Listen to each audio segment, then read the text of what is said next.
প্রিয় দর্শক, লাইভে আপনাদের স্বাগত জানাই। এই উত্তপ্ত পরিস্থিতিতে আমরা অনেকেই কনফিউজড যে আসলে কি হচ্ছে। মধ্যপ্রাচ্যের অবস্থা জানেন, তার চেয়ে বড় কথা গত ২-৩ দিন ধরে আমরা দেখতে পাচ্ছি পাকিস্তান, আফগানিস্তান রক্তক্ষয়ী সংঘর্ষে তারা জড়িয়ে পড়েছে এবং এক পক্ষ আরেক পক্ষকে বেশ শক্তভাবে আঘাত করছে। হতাহতের সংখ্যাও কিন্তু কম নয়। আজ আমরা দেখতে পাচ্ছি ইরানের উপরে আক্রমণ চালিয়েছে ইউএসএ অর্থাৎ ইউনাইটেড স্টেটস অফ আমেরিকা এবং তাদের সহযোগী বরাবরের সহযোগী মধ্যপ্রাচ্যে ইসরায়েল। তো ইসরায়েল ইউএস মিলে আক্রমণ চালিয়েছে ইরানের উপরে, ইরানও পাল্টা আক্রমণ চালিয়েছে মধ্যপ্রাচ্যে অবস্থিত আমেরিকার মিলিটারি বেসগুলোতে। তো এই পুরো বিষয়টি আসলে কোন দিকে যাচ্ছে, কি হতে যাচ্ছে মধ্যপ্রাচ্যের ভবিষ্যৎ, বিশেষ করে ইরানের খামিনি রেজিম চেঞ্জের পরে কাদের হাতে যাচ্ছে ক্ষমতা? সেকুলাররা কি আবার ইরানে শাসন কার্য পরিচালনার সুযোগ পাবেন, নাকি আরও কোনো মোল্লা অপেক্ষা করছে? অপরদিকে আমরা একটু কনফিউজ এই জন্য যে পাকিস্তান, আফগানিস্তান দুটাই মুসলিম দেশ। এখন তারা যেহেতু রক্তক্ষয়ী যুদ্ধে জড়িয়ে গেছে, তো বাংলাদেশের যারা জিহাদপন্থী, যারা একটু আম, মানে খুবই এই সব বিষয়ে আগ্রহী থাকে, একটু না অনেকটাই আগ্রহী থাকে, তাদের পক্ষ নেওয়ার দেশটা কোনটা হবে তারা তো আসলে কনফিউজড। এখন তাদের দুঃখ দুর্দশা একটু বোঝার চেষ্টা করব। চলুন আমরা একে একে আমাদের অতিথিদের সাথে অতিথিদের দেখি। দেখার কিছু নেই, তাদের সবাইকে আপনারা চেনেন। আমাদের সাথে রয়েছেন আলফি সোলোমান, আমাদের সাথে রয়েছেন মুফতি ইমরান বিন বশির। আলফি সোলোমান এবং মুফতি ইমরান বিন বশির, আপনাদের দুজনকেই স্বাগত জানাই। প্রথমে আমি যেতে চাই আলফি সোলোমান ভাইয়ের কাছে। আলফি সোলোমান, আপনি যদি আফগানিস্তান পাকিস্তান হামারা দো প্যারে ভাই, তো এই আফগানিস্তান পাকিস্তানের আসলে হাসি পাচ্ছে এই জন্য বাংলাদেশের আমাদের মুমিন বন্ধুদের কথা চিন্তা করে যে তারা কোন পক্ষ নেবেন। কিন্তু কোনো যুদ্ধ বা বিগ্রহের পক্ষে আমি যেহেতু নই, আমি একটু বুঝতে চাই যে এখানে হচ্ছেটা কি, মানে কেন তারা এই কনফ্লিক্টে জড়ালো, কি আপনি যদি একটু বলেন আমাদেরকে। তারপরে আমি ইমরান বিন বশিরের কাছে জানতে চাইবো যে আমাদের মুমিন ভাইরা কাদের পক্ষ নেওয়া উচিত হবে এবং কারা আসলে জান্নাতে যেতেও পারেন, বা কাদের পক্ষে আল্লাহ থাকবেন, হুর থাকবে, সেই বরাদ্দগুলো আসলে ফতোয়া আমাদের মুফতি ইমরান বিন বশিরের কাছ থেকে জানবো। আলফি সলমান, আপনার কাছ থেকে জানতে চাই গ্রাউন্ড রিয়েলিটি কি, কি নিয়ে তাদের দ্বন্দ্ব, কি হচ্ছে? থ্যাংক ইউ আসাদ ভাই আমাকে যুক্ত করার জন্য। আপনাকে ধন্যবাদ, মুফতি ইমরান বিন বশির ভাইকেও ধন্যবাদ। আচ্ছা, সো আফগানিস্তান আর পাকিস্তান আসলে ঠিকই বলছেন, আমাদের দেশের যারা শরিয়াপন্থী বা ধরেন যে মুমিন মুসলমান আছে তাদের মোটামুটি দুইটা পিতা আর কি। হ্যাঁ, তো জামাতি যারা আছে তাদের পিতা ধরেন পাকিস্তান, আর হেফাজতি যারা আছে তাদের পিতা হচ্ছে আফগানিস্তান। এখন ফ্রম এ বাঙ্গুস মাইন্ডসেট, একটা বাঙ্গুর মাইন্ডসেট থেকে এটা তো খুবই আনলাইকলি যে দুইটা মুমিন মুসলমান মারামারি করবে, কিন্তু হুম। রিয়েলিটি হচ্ছে বেশ কিছুদিন আগে থেকেই এই দুইটা গোষ্ঠী পাকিস্তান আর আফগানিস্তান মারামারি করতেছে। আসলে আপনি যদি আমার স্লাইডটা দেন আমি জিনিসগুলো দেখাই, মানে নিশ্চয়ই। কারণটা কি আসলে। আচ্ছা, সো থ্যাংক ইউ। হ্যাঁ, সো এটার ব্যাকগ্রাউন্ডটা হচ্ছে আপনাদের নিশ্চয়ই মনে আছে যে বেশি দিন আগে না, 10-15 দিন আগে পাকিস্তানে একটা শিয়া মসজিদে একটা সুইসাইড বম্বিং হয়েছে, এবং ওই সুইসাইড বম্বিং এ এখানে 30 জন, এটা মানে রিসেন্ট নিউজ, ওইটার পরপর 80-80-র বেশি মানুষ মারা গেছে ওই সুইসাইড বম্বিং। এবং ওইটার পিছনে পাকিস্তান দায়ী করছে হচ্ছে টিটিপি কে, তেহরিকি তালেবান পাকিস্তান। এখন তেহরিকি তালেবান পাকিস্তান হচ্ছে আপনার আফগানিস্তানের ভিতরে বসে থাকা জিহাদিরা আর কি। হ্যাঁ, আমি ওইটা তো পরে আসতেছি। সো এরকম ইনসিডেন্ট গত 1-1.5-2 বছরে পাকিস্তানে অনেক হয়েছে, এবং একটা রিপোর্টে দেখা গেছে যে গত বছর রিসেন্ট অন্যান্য পাকিস্তান তো আসলে সবসময় জঙ্গিদের জায়গা, ওখানে সবসময় বোম ফুটে। হ্যাঁ, শুক্রবারে মসজিদে বোম না ফুটলে আসলে জুমার নামাজি পরিপূর্ণ হয় পাকিস্তান, রাইট? তো কিন্তু হুম। দেখা গেছে যে গত বছর এই সুইসাইড বম্বিং গুলা বা টেররিস্ট অ্যাটাক গুলা এরকম 25% বেড়ে গেছে, এবং এইটার পিছনে পাকিস্তান দায়ী করছে হচ্ছে টিটিপি কে। কারণ আমরা যদি এই যুদ্ধের কারণগুলা যাই, টিটিপি এসেনশিয়ালি একটা জঙ্গি সংগঠন, একটা তারা শরিয়া কায়েম করতে চায়। তারা চায় হচ্ছে পাকিস্তানের যে সরকার আছে সেই সরকারকে উৎখাত করে তারা আফগানিস্তানের মতো পাকিস্তানেও একটা শরিয়া কান্ট্রি প্রতিষ্ঠা করবে। এটা হচ্ছে টিটিপির লক্ষ্য, এবং এটার জন্য তারা পুরা পাকিস্তান জুড়ে বিভিন্ন জায়গায় আপনার যখনই সুযোগ পায় বিভিন্ন জায়গায় হচ্ছে আপনার সুইসাইড বম্বিং টম্বিং করে। এই যুদ্ধটার দ্য ভেরি রিসেন্ট এখন যেটা হইতেছে, এই যুদ্ধটার আমরা যদি দেখি, কারণগুলো দেখি, এই যুদ্ধের কারণগুলোর মধ্যে একটা ডেফিনেটলি প্রথমটা হচ্ছে টিটিপি। এই টিটিপির উৎপাতের হুম। কারণে পাকিস্তান দায়ী।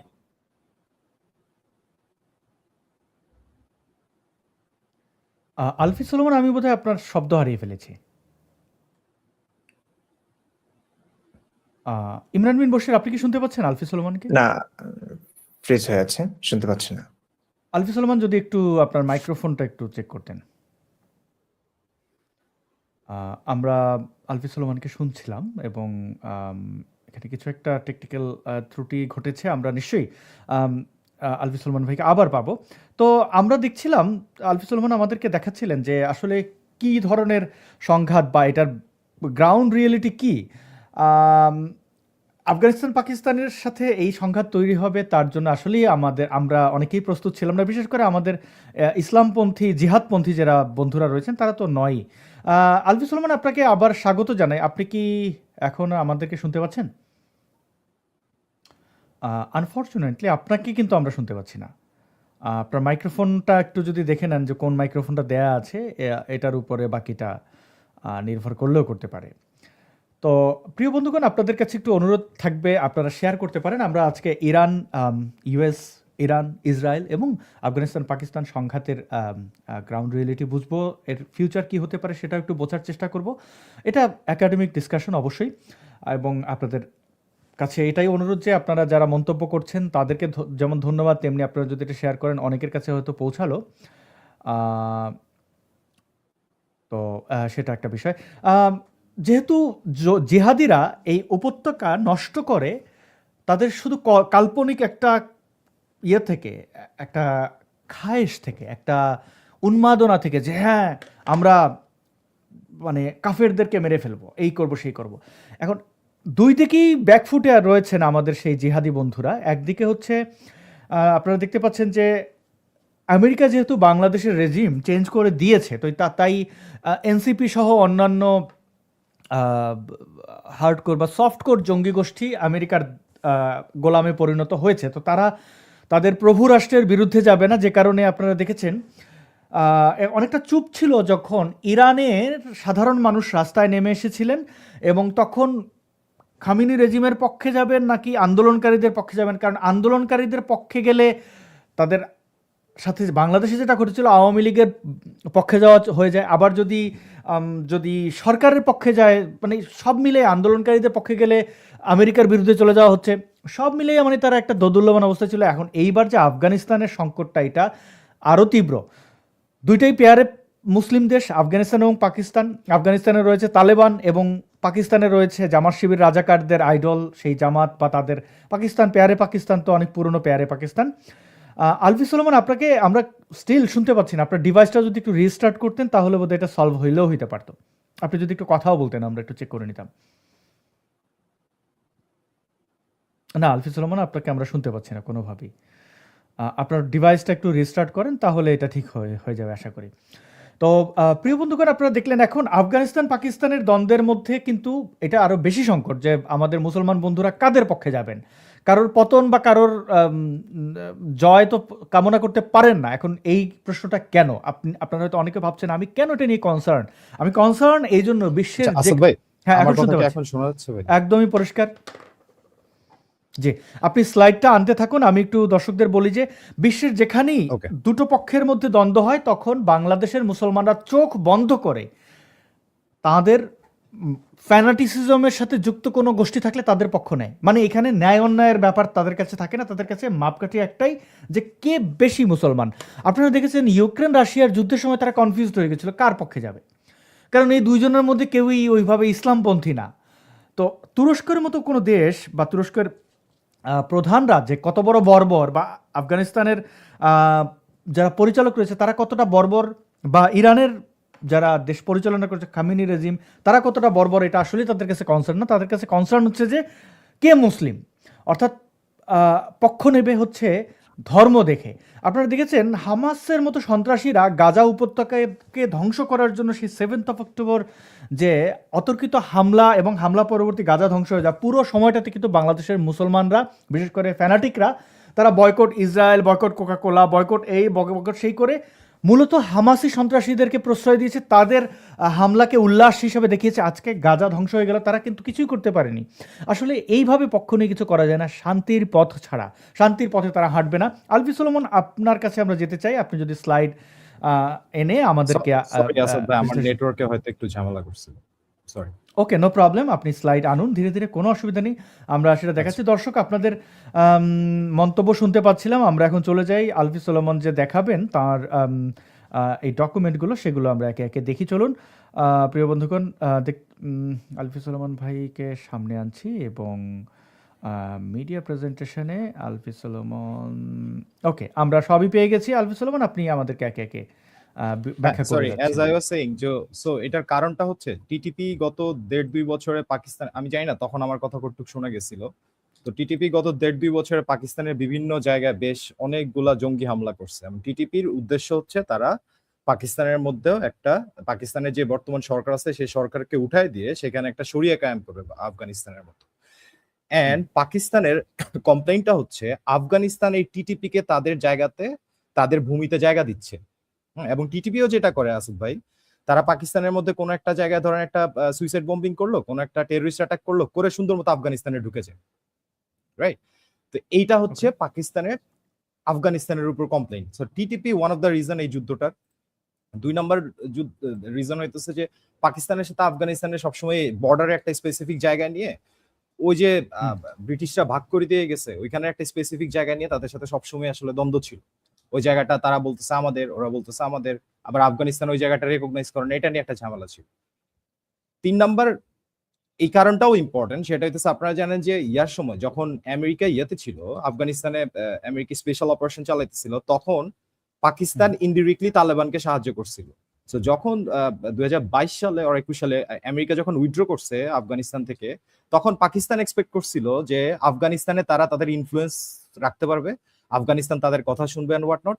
কিন্তু দেখা গেছে উল্টা, আফগানিস্তান হচ্ছে পাকিস্তান যে ইনফ্লুয়েন্সটা রাখতে চাইছিল ওই ইনফ্লুয়েন্সটা রাখতে দেয়নি। এইটা পাকিস্তানের আরেকটা মানে যুদ্ধ শুরু করার বা একটা বিরাগ ভাজন হওয়ার আফগানিস্তানের উপর একটা কারণ।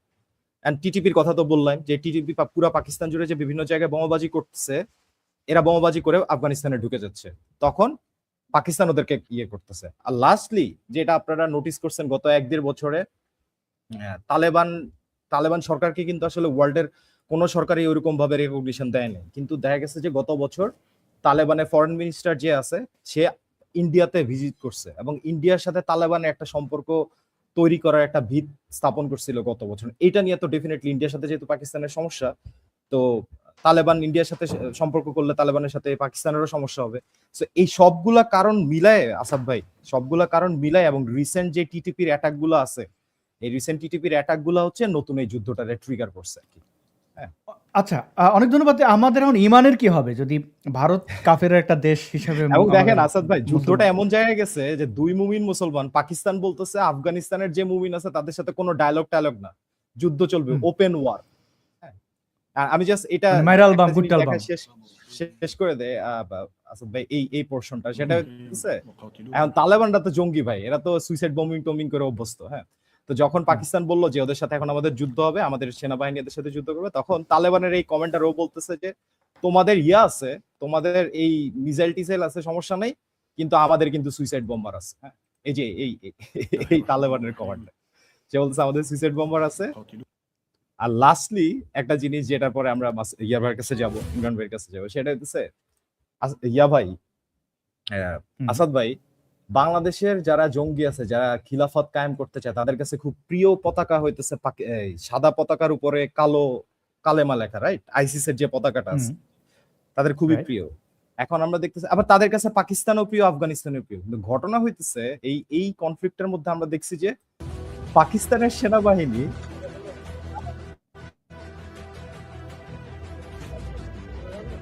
তারাও এটা ওড়াচ্ছে। পাকিস্তানের সেনাবাহিনী তারা কালিমা পরা পতাকা সব উঠায় ফেলতেছে, সরায় পাকিস্তানের পতাকা উঠেছে। এবার আমরা আচ্ছা, তাহলে এটা ধর্মে, এটা একটা দিলের মধ্যে চোট লাগবে না, যে মানে ধর্মে আঘাত, ধর্মীয় অনুভূতিতে আঘাত লাগার কথা না ভাই,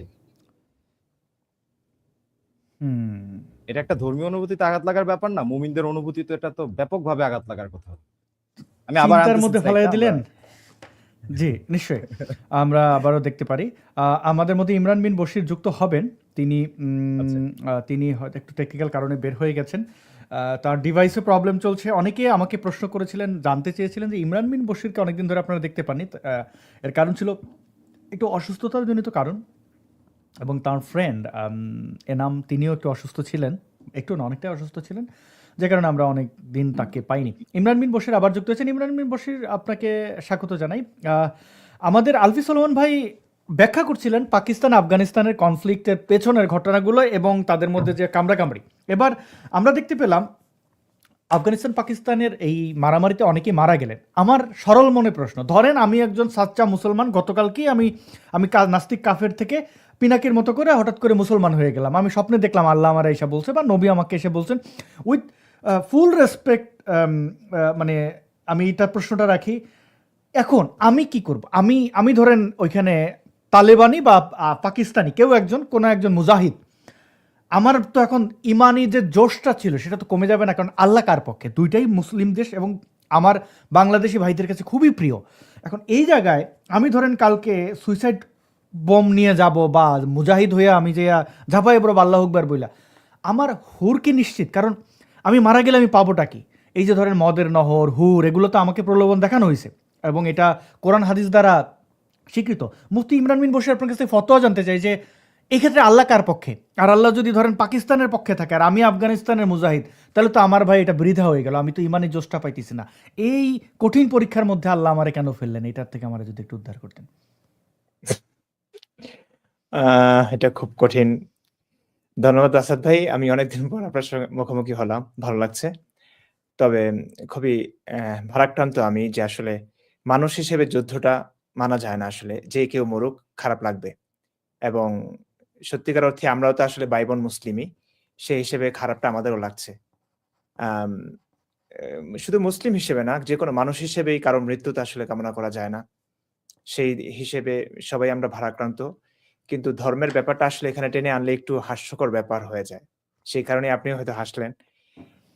এক্ষেত্রে কিছুদিন আগে আ মামুনুল হক সাহেবকে তো নিশ্চয়ই চিনেন। উনি হুম। একটা বক্তব্যে বলেছেন যে, আফগানিস্তান যা করছে, তালিবানরা যা করে একদম শরিয়া মাফিক তারা করে। কোরআন হাদিসকে তারা 100% ফলো করে। এমন একটা বক্তব্য আমি শুনেছিলাম। খালেদ মহিউদ্দিন সাহেবকে মনে হয় বলেছিলেন এরকম কোন একটা প্রশ্নের উত্তরে। এটা আসলেই হুম। ঠিক। আফগানিস্তান আমরা মাদ্রাসায় যখন পড়েছি তালেবানকে আমরা 100% সমর্থন করতাম এবং আমাদের ওস্তাদরা তালেবানের পক্ষেই ছিলেন। বলতেন যে তালেবান পুরো পৃথিবীতে ওরাই একমাত্র ইসলামী হুকুমত কায়েম করেছে এবং পুরোপুরি কোরআনের শাসন প্রতিষ্ঠিত করেছে, সক্ষম হয়েছে ওরা। তো সেই হিসেবে তালেবান হচ্ছে বাংলাদেশের যত মুমিন মুসলমান আছেন এবং যারা ইসলামকে বোঝেন, আলেম ওলামা আছেন, তারা কিন্তু তালেবানদের পক্ষেই থাকবেন, আফগানিস্তানের পক্ষেই থাকবেন। কিন্তু এই ক্ষেত্রে আসলে ব্যাপারটা কি ঘটছে আমি মিশ্র প্রতিক্রিয়া দেখতে পাচ্ছি।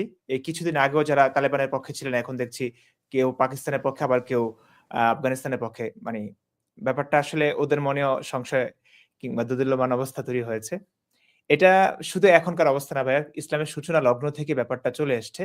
আমি যদি আপনাকে একটু বলি, বাংলাদেশের অধিকাংশ মুসলিম মানে পুরো পৃথিবীর আপনারা তো নিশ্চয়ই জানেন যে ইসলামের ৭৩ টা দল হবে। একটা দল মাত্র জান্নাতে যাবে। আপনি নিশ্চয়ই জানেন সেই দলটা হুম, হুম। আ কোন দল? এটাকে বলে আহলুস সুন্নাহ ওয়াল জামাআত। মানি নবীকে অনুসরণ করবে এবং নবীর সাহাবী যারা আছেন, নবী তাদেরকে অ্যাম সত্যের মাপকাঠি হিসেবে ঘোষণা দিয়েছেন। তো তাদেরকে অনুসরণ করতে হবে। নবী এবং তার সাহাবাদের। তো আহলুস সুন্নাহ ওয়াল জামাআতের আকীদা যারা লালন করেন, পোষণ করেন, তারাই হচ্ছেন ৭৩ দলের একটি দল যারা জান্নাতে যাবে। আর বাকি ৭২ টা দল হচ্ছে পথভ্রষ্ট গোমরা, তারা জাহান্নামী। তো এখানে সবচেয়ে বড় প্রশ্ন হচ্ছে আহলুস সুন্নাহ ওয়াল জামাআতের আকীদা হচ্ছে তারা সাহাবীদেরকে সত্যের মাপকাঠি মনে করেন। সত্যের মাপকাঠি মনে করেন। তো সেই হিসেবে সবচেয়ে বড় যে প্রশ্ন দাঁড়ায়, যেমন ধরুন ওসমান রাদিয়াল্লাহু তাআলা আনহুকে যারা হত্যা করেছে, তারাও কিন্তু সাহাবা। জাদ্রেল সাহাবা। আবু বকরের ছেলে মোহাম্মদ সেই অ্যা হত্যাকারীদের সঙ্গে ছিলেন। তিনি সেখানে ওসমান রাদিয়াল্লাহু তাআলা আনহুকে ঘর থেকে একদম টেনে হিঁচড়ে নিয়ে এসছেন। তো এই যে ওসমান রাদিয়াল্লাহু তাআলা আনহুকে হত্যার বিষয়টা নিয়ে কিন্তু শিয়া সুন্নি অনেক মানে ইসলামের শততা বিভক্ত যে ব্যাপারটি এটা কিন্তু ঘটেছে। এটা কিন্তু খুব গুরুত্বপূর্ণ বিষয়। তো এখন ওসমান রাদিয়াল্লাহু তাআলা আনহুকে যারা হত্যা করেছে এবং ওসমান রাদিয়াল্লাহু তাআলা আনহু আহলুস সুন্নাহ ওয়াল জামাতের আকীদা হচ্ছে উভয় পক্ষকে আপনার সত্যের মাপকাঠি বলতে হবে। উভয় পক্ষই ভালো। উভয় পক্ষেই সত্যের মাপকাঠি। ব্যাপারটা কি হাস্যকর না?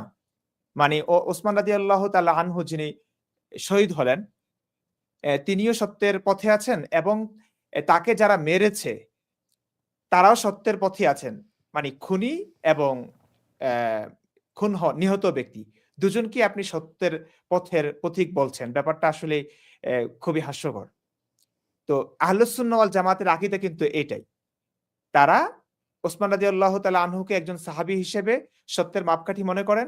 মানে তিনিও সত্যের পথে আছেন এবং তাকে যারা হত্যা করেছে তারাও তো নিশ্চয়ই সাহাবী এবং সাহাবী সব সাহাবীদেরকে যেহেতু মানতে হবে, তো তাদেরকেও তারা সত্যের মাপকাঠি বলে মনে করেন। ব্যাপারটা একটু হাস্যকরই বটে।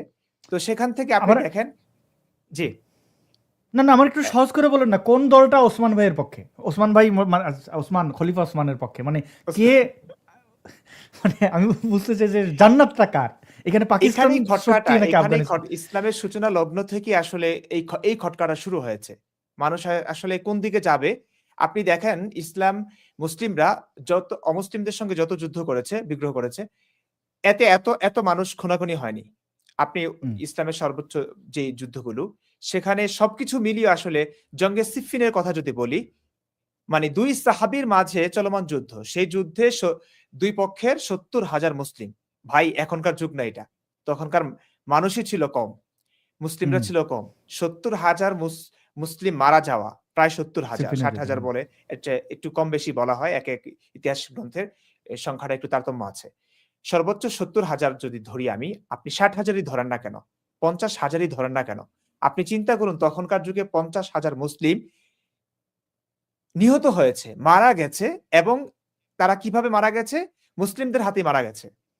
তাদেরকে মেরেছে মুসলিমরা। মারা গেছে কারা? মুসলিমরা। এখানে অমুসলিমদের কোনো হাতই নাই। তারপরে দেখুন জঙ্গে জামাল, উটের যুদ্ধ, সেখানেও প্রায় ১৫,০০০ মানুষ মারা গেছে। সেখানেও কিন্তু ২ জাদ্রেল সাহাবীর মাঝেই এই যুদ্ধ চলমান। এরপর দেখেন তারপরে হয়েছে কারবালার ময়দানে মুসলিমরা যুদ্ধ। মানে ইসলামের সূচনা লগ্ন থেকে মুসলিমরা যুদ্ধ করেই অন্তর্কলহেই কিন্তু ইসলামের অধিকাংশ মানুষ মারা গেছে। এখনো সেটাই হচ্ছে। হুম। তো আপনি এখানে ওই কোন দিকে যাবেন আপনি? আজকে আমাকে আমার বড় ভাই, আপনি নিশ্চয়ই ছিলেন। উনি একটা প্রশ্ন করলেন এই লাইভের একটু আগে, যখন শুনলেন যে আপনার সঙ্গে আমি লাইভে যাচ্ছি। একটা প্রশ্ন করলেন যে, পাকিস্তানের লোকেরা যারা আফগানিস্তানের সৈনিক মারছে, তারাও আল্লাহু আকবার বলে মারছে এবং আফগানিস্তানের সৈনিকরাও পাকিস্তান বাহিনীকে মারছে আল্লাহু আকবার বলে। দুজনের স্লোগানই একটা আল্লাহু আকবার। এখন আসলে কোন হুম। আল্লাহু আকবার সঠিক? আল্লাহ কার পক্ষে? হ্যাঁ, তো এই জন্যই ইমরান বিন বশির ভাই, আমি আসলেই একটা গ্যারাগলে পড়ে গেছি, পাজলড হয়ে গেছে যে কি করব। কথা হচ্ছে যে আমাদের বাংলাদেশের যারা ফ্যানাটিক মুসলমান, তারা ইসলাম জানে না, পড়েও না, পড়ার চেষ্টাও করে না। বড় হুজুর যা বলেছে, ওস্তাদ যা বলেছে সেটাই জি। ঠিক বলে আল্লাহু আকবার বলে চিৎকার, লুঙ্গিটা কাঁচা মারে, চিৎকারটা দিয়ে লাফ দেয়, দুটো ব্যাঙের মতো লাফ দিয়ে পড়ে যায়। তারপরে কি হবে এটা সে জানার চেষ্টাও করে না। কথা হচ্ছে যে তারা, আপনি জঙ্গে জামালের কথা বলেছেন, সিফফিনের যুদ্ধের কথা বলেছেন, সেগুলো তাদের কাছ থেকে না হলে তাদের হুজুররা, তাদের খতিবরা, তাদের মুফতিরা লুকায় রাখলো, এগুলো পড়তে দিল না। কেমনে কোপ দেওয়া ওইটাই আগে শিখেলো। আমরা দেখলাম সৌদি আরব যখন সিরিয়াতে গণহত্যা চালাচ্ছে, বিমান হামলা করে শিশু, জ্যেষ্ঠ আসাদ ভাই এবং যুবক ইয়েমেনে সকলকে, ইয়েমেনে, ইয়েমেনে সিরিয়ায় প্রায় করেছে। ৪ লাখ মানুষ মারছে ইয়েমেনে ভাই, সৌদি হ্যাঁ, আরব। ইয়েমেনে তো করেছে, সিরিয়ায় করেছে। মানে এই যে যতগুলো তার আশেপাশের মুসলিমদের উপরে যখন নির্যাতন চালিয়েছে, আমাদের বাংলাদেশের মুসলমানরা তখন একদম চুপ ছিল, মুখে কুলুপাটের ক্ষেত্রে ফ্যানাটিকরা তো চুপ। কারণ কারণ হচ্ছে ভাই ভাইয়ের মধ্যে দ্বন্দ্ব। বুঝলাম যে আরব অনেক দূরে, আরব আমাদের অনেক দূরে, কিন্তু এইটা তো আমাদের ঘরে। আফগানিস্তান, পাকিস্তান একদমই আমাদের একদম, মানে ওইটা যদি একটু দূরের ভাই হয়, এটা তো আপন মায়ের পেটের ভাই। এখন আমরা যাবো কই? ইমরান বিন বশির ভাই, আল্লাহর দোহাই আপনি একটু সংক্ষেপে বলেন, আল্লাহ কার পক্ষে থাকবে? আমি পক্ষ নিতে চাই রে ভাই, হেল্প করেন। কার পক্ষ নেব? সহি মুসলমান আল্লাহ কারা? আসলে কার পক্ষে? এটা আসলে তারা যারা মারা গেছে, ওরা যদি কখনো হুট্টুর পায় তারা বলতে পারবে আসলে। এখন আমি এইটা আসলে আলেমরা পর্যন্ত কনফিউজড। তারা কোন দিকে যাবে?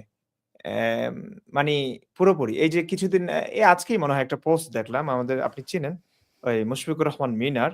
সে একটা পোস্ট করেছে, দেখুন আমার এগুলো আসলে খুবই খারাপ লাগে, হাস্যকর লাগে। এদের এদের এদের এদের কোট করেন। সে কে? তার তার ইয়ে কি? তার ব্যাকগ্রাউন্ড কি? কি? মানে এগুলা এই না ধরনের যেমনই হোক, সে মানে টোকায়। এরা অন্তত বুঝতে পারছে যে মুসলিমরা ইউজড হচ্ছে। এই কথাটা সে বলেছে, স্বীকার করেছে যে এই মুসলিমরাই অন্তর্কলহে মরছে। মানে বিদেশীদের ষড়যন্ত্র এগুলো, অমুসলিমদের ষড়যন্ত্র। সে যে নিজেই মুসলিমরা ইউজড এতদিন ধরে, এটা বোঝে না? হ্যাঁ, এই তাদের জিনিসটা ওস্তাদ তো মানে অসহায় করুণা আচ্ছা হয় ভাই ইমরান এদের বশির প্রতি। ভাই, আমি জাস্ট এখানে একটা সাপ্লিমেন্টারি কোয়েশ্চেন করি। মুসলিমরা ইউজড হচ্ছে, এটা কিন্তু মুমিন মুসলমানদের একটা কমন রেটরিক। হ্যাঁ, যখনই যে কোনো জায়গায় কোনো যুদ্ধ টুদ্ধ হলে বলছে, আরে এরা মুসলমানদেরকে নিতেছে, অ্যাডভান্টেজ নিতেছে আমেরিকা, ইসরায়েল, ভালো কথা।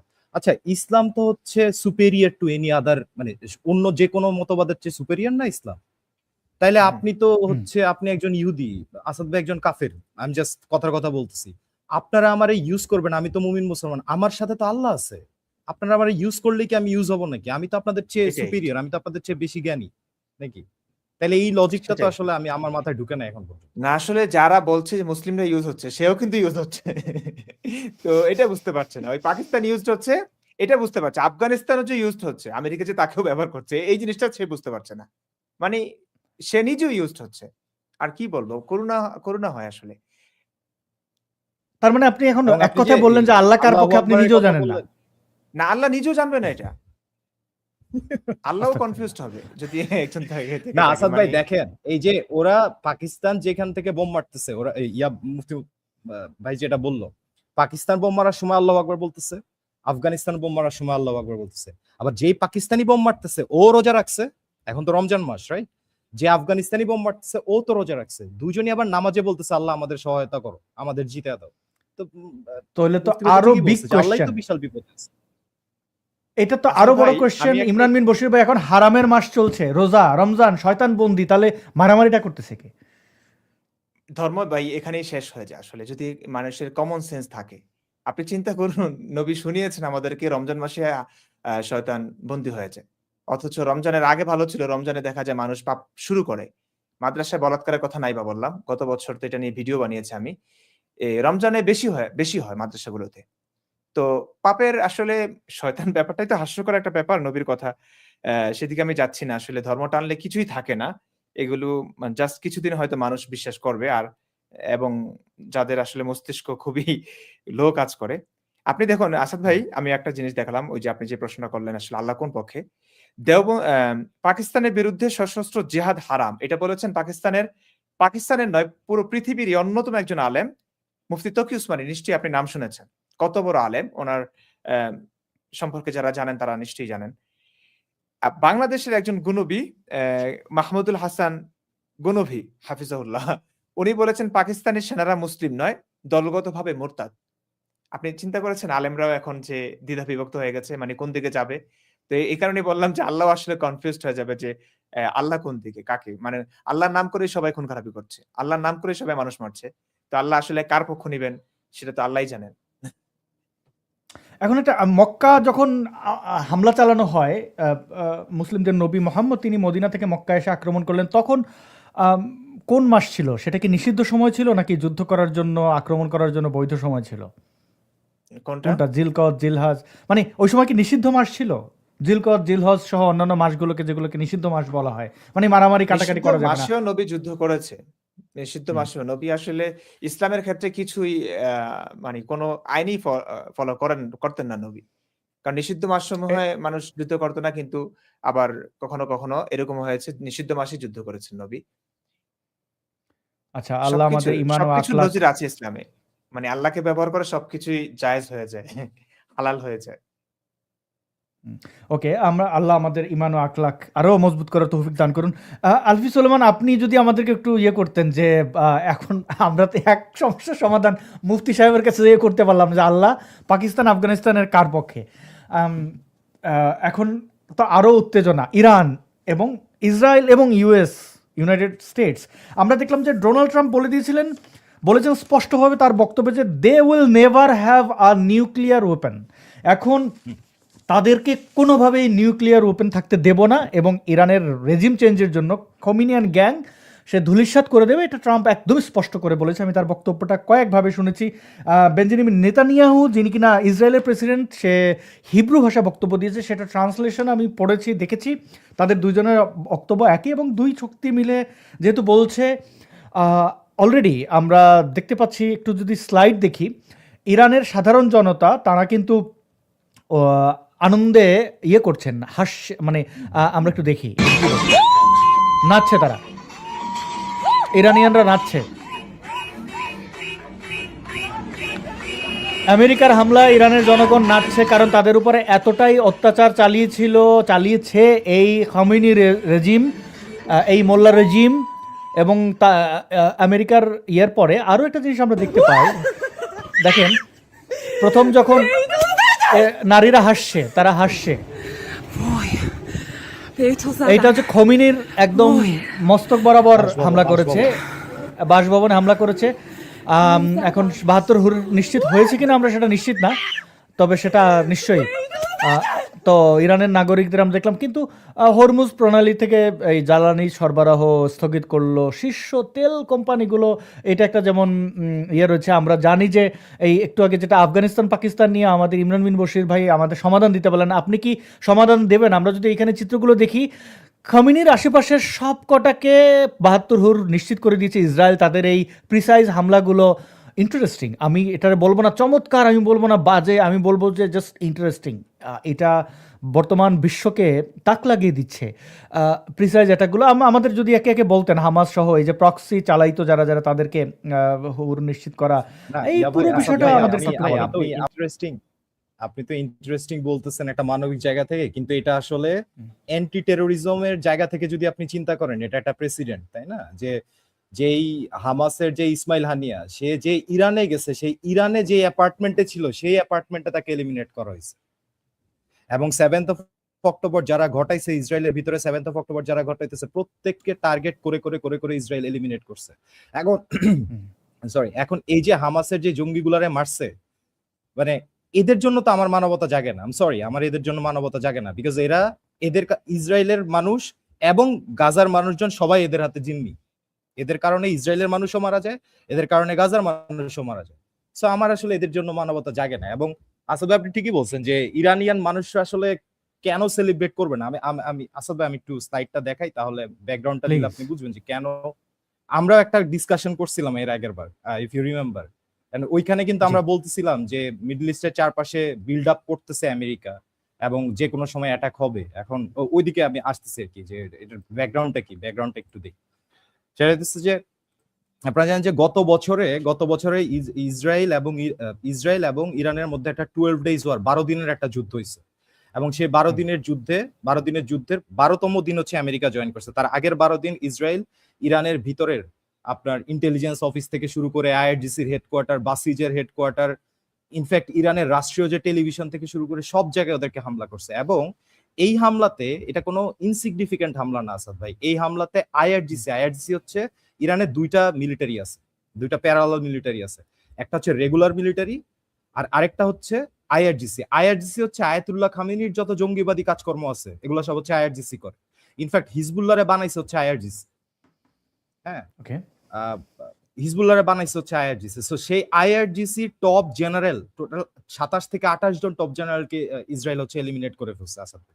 সো ওই 12 দিনের যুদ্ধে লাস্টের দিন আবার আমেরিকা এসে যোগ দিয়ে ইরানের যে নিউক্লিয়ার ফ্যাসিলিটি গুলো আছে, সেই নিউক্লিয়ার ফ্যাসিলিটি গুলোতে বম্বিং করছে।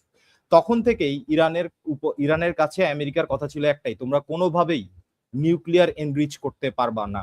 নিউক্লিয়ার এনরিচমেন্টের টার্গেট তোমাদের জন্য আছে 5%, বেশি তোমরা করতে পারবা না। ওরা 60% করে ফেলছিল, এই জন্য আমেরিকাও জয়েন করে করছে। এখন এটা ছিল ওই আপনার কনফ্লিক্টটা শুরু হওয়ার এটার পিছনেও যদি আমরা ব্যাকট্র্যাক করি, এগুলো সবকিছু শুরু হয়েছে 7th অফ অক্টোবরের পর থেকে।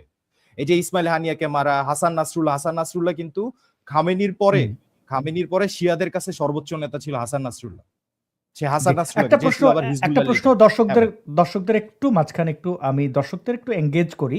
প্রিয় দর্শক, আপনারা যারা আছেন, প্রায় 4-5 হাজার মানুষ এই মুহূর্তে আমাদেরকে দেখছেন, তাদেরকে ধন্যবাদ। এই লাইভ স্ট্রিমটি একই সাথে ইমরান বিন বশির, আমার একটি দুটো ফেসবুক পেজ এবং ইউটিউব চ্যানেল থেকে ব্রডকাস্ট হচ্ছে, আপনারা লাইভ দেখতে পাচ্ছেন। তো আপনাদের কাছে প্রশ্ন, ইসরায়েলি মিডিয়া বলছে খামেনি 72 হুর নিশ্চিত করেছে, অর্থাৎ আল্লাহু আকবার। তো খামেনি আসলেই মারা গেছে কিনা আপনারা কি মনে করেন, মন্তব্য করবেন এবং এই লাইভটি যে প্ল্যাটফর্ম থেকে দেখছেন একটু শেয়ার করবেন, যেন আরো বেশি মানুষের কাছে পৌঁছায়। আমরা চাই যে একটা সুন্দর আলোচনা যেন সবার কাছে পৌঁছায়। জি, আলভি সোলামান, আপনি বলছিলেন যে হ্যাঁ ভাই, সো ওই যে নিউক্লিয়ার এনরিচমেন্টের ওই জায়গা থেকে ইরানের উপর চাপ ছিল যে তোমরা কোনোভাবে নিউক্লিয়ার এনরিচ করতে পারো না। এটা তো একটা কমন সেন্স ভাই, যে ধরেন আজ পর্যন্ত আমেরিকা বিভিন্ন যুদ্ধে জড়াইছে, ইসরায়েল বিভিন্ন যুদ্ধে, ইসরায়েলের কাছে নিউক্লিয়ার ওয়েপন আছে, এটা একটা ওপেন সিক্রেট। কিন্তু ওরা কি এখন পর্যন্ত কাউকে নিউক্লিয়ার থ্রেট দিছে? অথচ আপনি দেখেন মুমিন মুসলমানদের নেচারটা কি, মুমিন মুসলমানদের নেচার আপনি পাকিস্তানের বেলায় দেখেন না, ভারতের সাথে 3-4 দিনের যুদ্ধের মধ্যে ওরা মিনিমাম 20-25 বার বলছে যে আমরা কিন্তু নিউক্লিয়ার মেরে দিব। জিনিসটা হচ্ছে অনেকটা এরকম যে আপনি বনের বানরের কাছে যদি AK-47 ধরায় দেন ভাই, তাইলে তো আসলে কোনো কিছু নিরাপদ না, right? তো ঠিক একইভাবে কোনো মোল্লা মুমিন মুসলমানের কাছে নিউক্লিয়ার বোম নিরাপদ না। পৃথিবীর 8টা-10টা দেশের কাছে নিউক্লিয়ার বোম আছে। তারা আপনার সাথে মারামারি লাগলেই প্রথম কথাই বলবে না যে তোরা আমি নিউক্লিয়ার মাইরা দিব, right? আমার কিন্তু আসলে খুব দুঃখের সাথে মুমিন বলতে মুসলমানরা আপনার এই সাথে কাজটা একমত করে, হইতে এবং হয়। এইটার আমাদের কারণে ইরানের কাছে যে আমার আপনার সাথে দুঃখজনক হলেও একমত হইতে হয় যে আমাদের মুমিন মুসলমান বন্ধুরা নিউক্লিয়ার ওপেন থাকুক আর না থাকুক, ইমানদণ্ডের জোর থাকুক আর না থাকুক, সবসময় থাক করে রাখবে। আরে মানে এটা একটা খুবই বিরক্তিকর একটা বিষয়। অলওয়েজ দেখবেন তাদের ইমানদণ্ড এবং এই নিউক্লিয়ার, আর অথবা এটা পাইপ বোম হোক, মানে পানির পাইপ দিয়ে বানানো বোম হোক, এটা তাক করে রাখবে। কাজে লাগুক আর না লাগুক, এটা 2 মিনিট কাজ করুক আর 3 মিনিট, ওটা তাক করেই রাখবে। জি আলফি সলোমন। সো এটা ছিল বেসিক্যালি ওই 12 ডেজ ওয়ারের প্রেক্ষাপটটা। আসলে 7th অফ অক্টোবরে হামাস যখন ইসরায়েলে অ্যাটাক করে 1200 মানুষকে খুন করলো, 250 মানুষকে কিডন্যাপ করে গাজাতে নিয়ে গেল, তারপরে যে ইসরায়েল গাজাতে অল আউট যুদ্ধ শুরু করলো হামাসের এগেনস্টে, ওইটার আসলে রিপল ইফেক্ট এটা। আমরা বলি না যে হাউস অফ কার্ডস, একটা কার্ড পড়ে গেলে তারপরে আস্তে আস্তে একটা একটা করে পড়তে থাকে। সো ওইটারই রিপল ইফেক্ট ছিল 12 ডেজ ওয়ার। এখন 12 ডেজ ওয়ারে আমি যেটা বললাম আসাদ ভাই, আপনি দেখবেন যে বাংলাদেশের মিডিয়া বা অনেকে বলার চেষ্টা করে 12 ডেজ ওয়ারে তো ইরান জিতছে।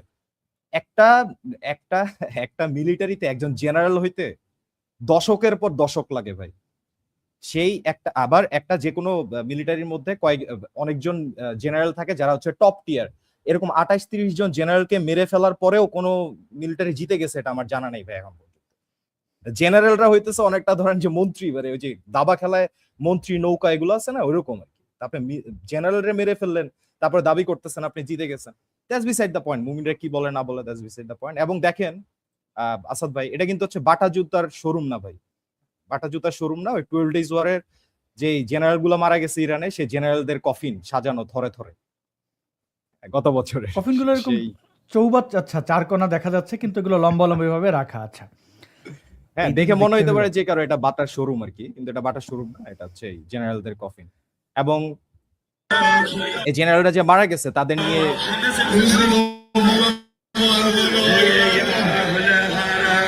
তাদের এই কফিন গুলা নিয়ে ভাই ইয়ে হয়েছে আর কি। হ্যাঁ, তাদের এই কফিন গুলা নিয়ে প্রসেশন হয়েছে। এখন এটা ছিল একটা ব্যাকগ্রাউন্ড যে ডিরেক্টলি এঙ্গেজ হয়েছে আপনার ইয়ার সাথে, ইসরায়েল আর আমেরিকা ইরানের সাথে ডিরেক্টলি এঙ্গেজ হয়েছে।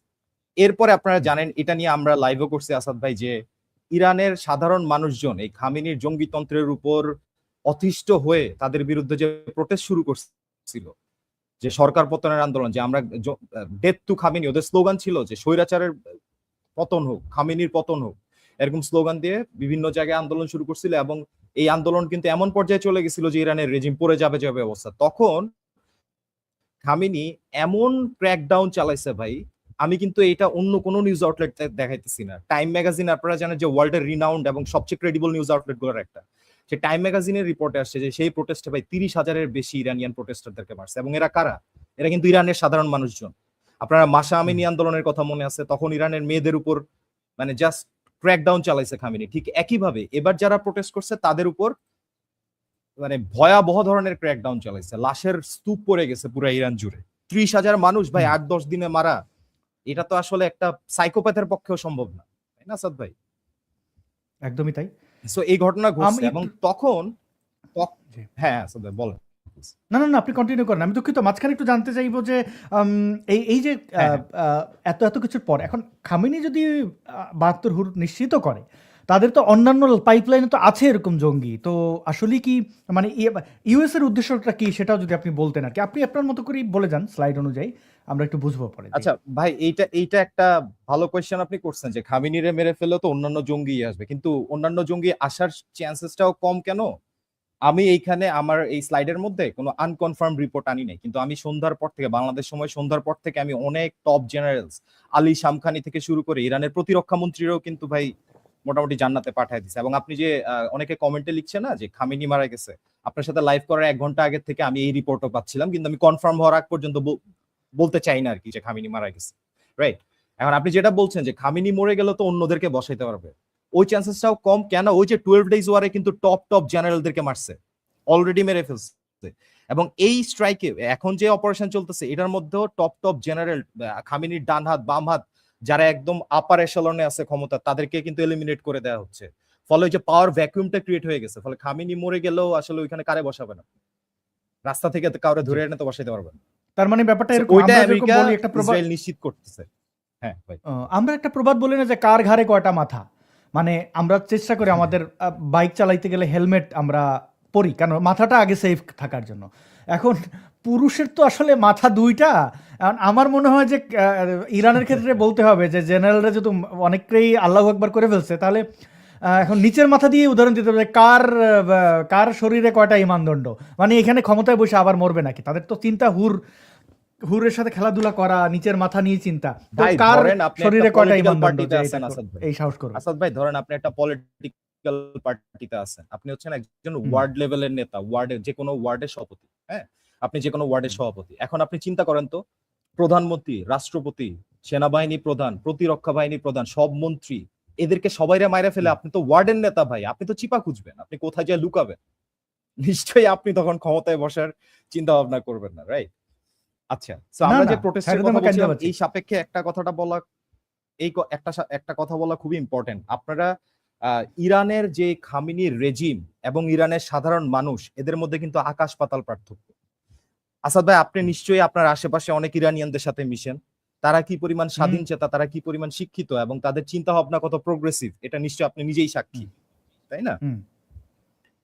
সো ওই ইরানের এই জঙ্গিদের সাথে ইরানের সাধারণ মানুষকে মিলাইলে হবে না, এবং ঠিক এই কারণেই কিন্তু লাখ লাখ মানুষ রাস্তায় নেমে আসছিল, যারা এইসব রেজিমকে পছন্দ করে না, যারা ইসলামিক শাসন পছন্দ করে না, শরিয়া শাসন চায় না। এবং এমনও আছে 1979 সালে যখন খোমেনিরে ক্ষমতায় বসাইছিল, ওই সময় যারা আন্দোলন করছে তারা এসে এখন বলতেছে আমাদের ভুল হয়ে গেছে, আমরা ভুল করছি, আমাদেরকে ক্ষমা করে দাও, কারণ আমাদের পরবর্তী জেনারেশন মারা যাচ্ছে এই জঙ্গিদের হাতে, রাইট? তো আসাদ ভাই, সেই প্রোটেস্টে এত মানুষ মারা যাওয়ার পরে ইমিডিয়েটলি ট্রাম্প একটা টুইট করছিল, এই যে এখানে দেখেন যে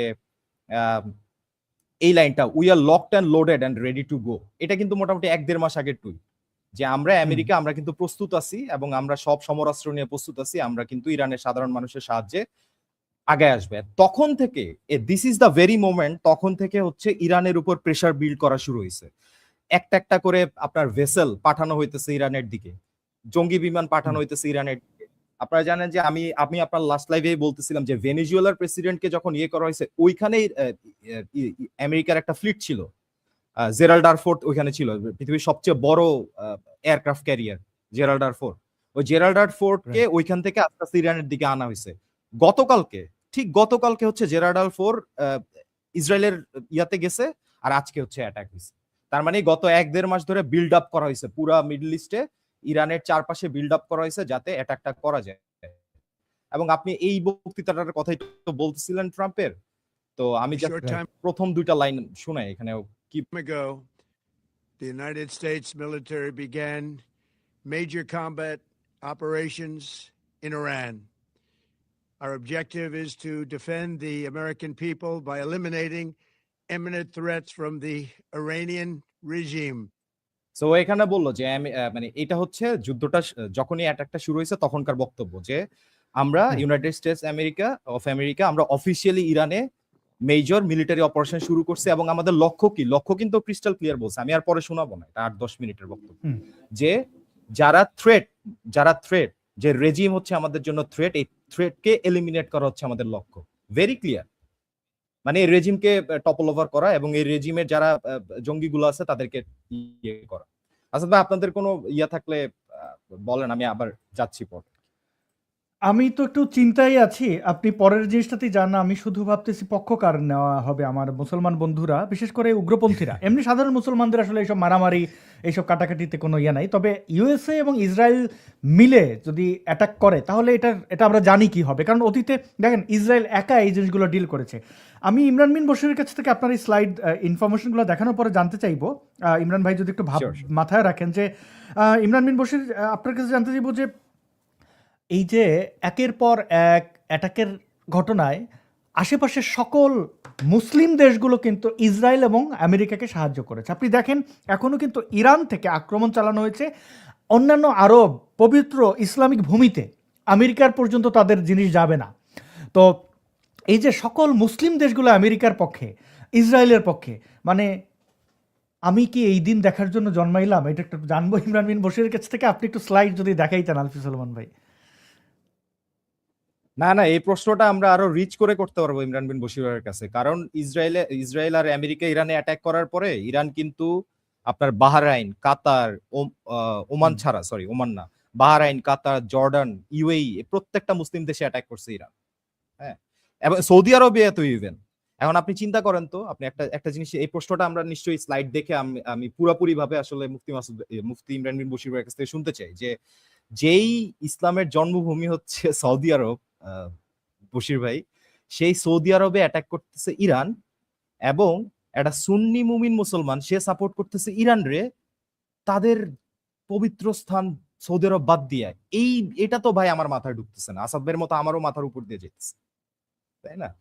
সো এটাতে আসতেছে, আমরা নিশ্চয়ই ইমরান বিন বশির ভাইয়ের কাছে আসবো, আমি জাস্ট ইয়াটা একটু করি। সো এরপরে যখন ইসরায়েল আর আমেরিকা অ্যাটাক শুরু করছে, আসাদ ভাই, ইসরায়েল আর আমেরিকা অ্যাটাক শুরু করার পরে ন্যাচারালি ইসরায়েল প্রথমেই এই কাজটা করছে। আপনারা জানেন যে কোনো দেশের আকাশ সীমা নিরাপদ রাখার জন্য আকাশ প্রতিরক্ষা ব্যবস্থা রাখা হয়। ইসরায়েল প্রথমে ঢুকে ইরানের ভিতরে যত জায়গায় এয়ার ডিফেন্স সিস্টেম আছে এই সবগুলোর ফার্স্টে ধ্বংস করছে, এবং এই ধ্বংস করার ফলে যেটা হইতেছে, ইরানের আকাশে ইসরায়েলের বিমান, আমেরিকার বিমান, ইসরায়েলের মিসাইল, আমেরিকার মিসাইল আরামসে ঢুকতে পারতেছে কোনো রকমের বাধা ছাড়া। হ্যাঁ, কোনো রকমের বাধা ছাড়া। এবং তারা বিভিন্ন জায়গায়, শত শত জায়গায় হচ্ছে আপনার এই ভিডিওটা আপনি দেখাইছেন, আপনি একটা অ্যাসপেক্ট দেখাইছেন যে মেয়েরা হচ্ছে উদযাপন করতেছে, বাট এই ভিডিওটার সিগনিফিকেন্স অন্য জায়গায় আছে ভাই। এটা হইতেছে খামেনির যে বাসভবন, যে এরিয়া, ধরেন যে আমাদের যেরকম গণভবন আছে, বঙ্গভবন আছে, হ্যাঁ, যেখানে হচ্ছে রাষ্ট্রের প্রধানরা থাকে, সেই রাষ্ট্রের প্রধানের যে বাসভবনটা, খামেনির বাসভবনের উপরে এই অ্যাটাকটা হয়েছে, এবং ইরানের প্রেসিডেন্ট Betosadan. Oy. প্রেসিডেন্টকে টার্গেট করে অ্যাটাকটা হয়েছে। এবং এই অ্যাটাকটা স্পেসিফিক্যালি আসাদ ভাই আপনি একটু আগে দেখাইছেন, আমিও দেখাচ্ছি, এটা হচ্ছে খামেনির বাসভবন। এবং সেটা আমরা পরবর্তীতে নিউজেও দেখছি যে এটা হচ্ছে ইসরায়েল টার্গেট করছে কাকে কাকে, ইরানের সুপ্রিম লিডার খামেনি, প্রেসিডেন্ট, এবং অন্যান্য রেজিমের যে টপ অফিসিয়ালস যারা আছে।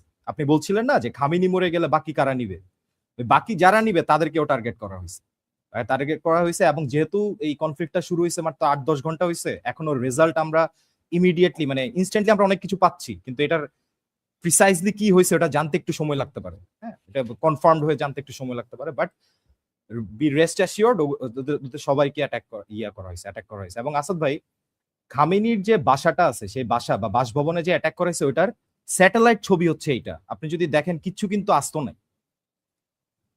হ্যাঁ, এই যে বাসভবনের পুরা জায়গাটা, এরিয়াটার মধ্যে কিছু কিন্তু আস্ত নাই। সো এই যে মানুষজন স্পেকুলেট করতেছে যে খামেনি মরে গেছে, এটা স্পেকুলেট করা আসলে রিজন আছে। হ্যাঁ, সো এটা হচ্ছে খামেনির বাসভবনের স্যাটেলাইট ছবি আছে। কি এক যুগ আসলো এই, মানে কোথায় আবাবিল কোথায় কি, ফু দেয় কোন বলে ফায়াকুন, কোন ফায়াকুন, হ বললেই হয়ে যেতেছে। ইমরান বিন বশির, আমরা আবার আলফি সুলেমান ভাইয়ের কাছে যাব। আমি একটু হ্যাঁ, আপনার আমরা কাছে একটু শুনতে ইমরান চাই। ভাইয়ের কাছে যাই। হ্যাঁ, জি, ইমরান বিন বশির ভাই, আপনি একটু আমাদের একটু বলেন না যে কোন দুনিয়া আসলাম, এগুলো কি হইতেছে? মানে বিশেষ করে এইভাবে এখন কোনো দিকে পক্ষও নিতে পারছি না। খামেনি রেজিমেও মনে হচ্ছে যে শেষ অবস্থা। ইসলামিক দেশগুলোতে থেকে আমেরিকাকে, ইসরায়েলকে সাহায্য করছে স্বয়ং সৌদি আরব। আমেরিকার অনেকগুলো ঘাঁটি, খুব গুরুত্বপূর্ণ ঘাঁটি। আমরা আলফি সুলেমান ভাইকে অনুরোধ করবো সেই ম্যাপটা একটু দেখাইতে, যে কীভাবে ইরানকে চতুর্দিক থেকে ইসরায়েল এবং আমেরিকা ঘিরে ধরেছে। এই 57টা মুসলিম দেশ, এই চেতনা, এগুলো কোথায়? আল্লাহ কার পক্ষে? আল্লাহ কি এগুলো দেখে না? তিনি কবে নেমে আসবেন? এটা শুধু আজকের প্রশ্ন না ভাইয়া। আমি এটা একটু এটার সাথে একটু সম্পূরক একটা জিনিস অ্যাড করে দিই ইমরান ভাই, সরি আপনার হ্যাঁ, থামাইলাম। সেটা অবশ্যই, হচ্ছে যে অবশ্যই। জি। আমরা তো বদরের যুদ্ধের ফেরেশতাদের কথা শুনছি, তাই না ইমরান ভাই? তারপরে আমরা হুম। আবাবিল পাখির কথা শুনছি, তারপরে হ বললে হয়ে যাওয়া শুনছি। তো তাহলে আল্লাহ কোথায়? আমি হচ্ছে আসাদ ভাইয়ের সাথে আপনাকে অ্যাড করে দিলাম, প্লিজ বল। আচ্ছা। আমি ওখানেই যেতে চাচ্ছিলাম যে আসলে যে কথাগুলো আমরা শুনেছি, মানে ইসলামের সূচনা লগ্ন থেকেই বলি, কিংবা পৃথিবীর সৃষ্টির সূচনা লগ্ন থেকে বলি, কিংবা মহাবিশ্ব সৃষ্টির সূচনা লগ্ন থেকে বলি, আল্লাহ নামক একটা ক্যারেক্টারের কোনো দখল ছিল না আসলে। কোনো দখলই ছিল না। এটাই হচ্ছে সত্যিকার একদম অ্যাম নিরেট সত্য যেটা। তো এই সত্যিটা যারা বুঝতে পারছে না তারাই হয়তো আল্লাহ নামক, মানে তাদের শত্রু মারা গেলে হ্যাঁ, আল্লাহর সাহায্য এসেছে নিশ্চয়ই। এই কথাগুলো তারাই বলেন। আপনি দেখবেন যে বদরের যুদ্ধের কথা যদি বলি, মানে আপনি যেটা বললেন, কোরআনেও আছে এগুলো যে আকাশ থেকে ফেরেশতা এসে নাকি শত্রুদেরকে মারছিল। ব্যাপারটা আসলে কোনো প্রমাণ নাই। এগুলো জাস্ট নবীর মুখের কথা। এই আল্লাহ নাম, আল্লাহ ব্যাপারটাই আসলে খুবই ভয়ানক একটা নাম। এই নাম নিয়েই আসলে যত মারামারি হচ্ছে।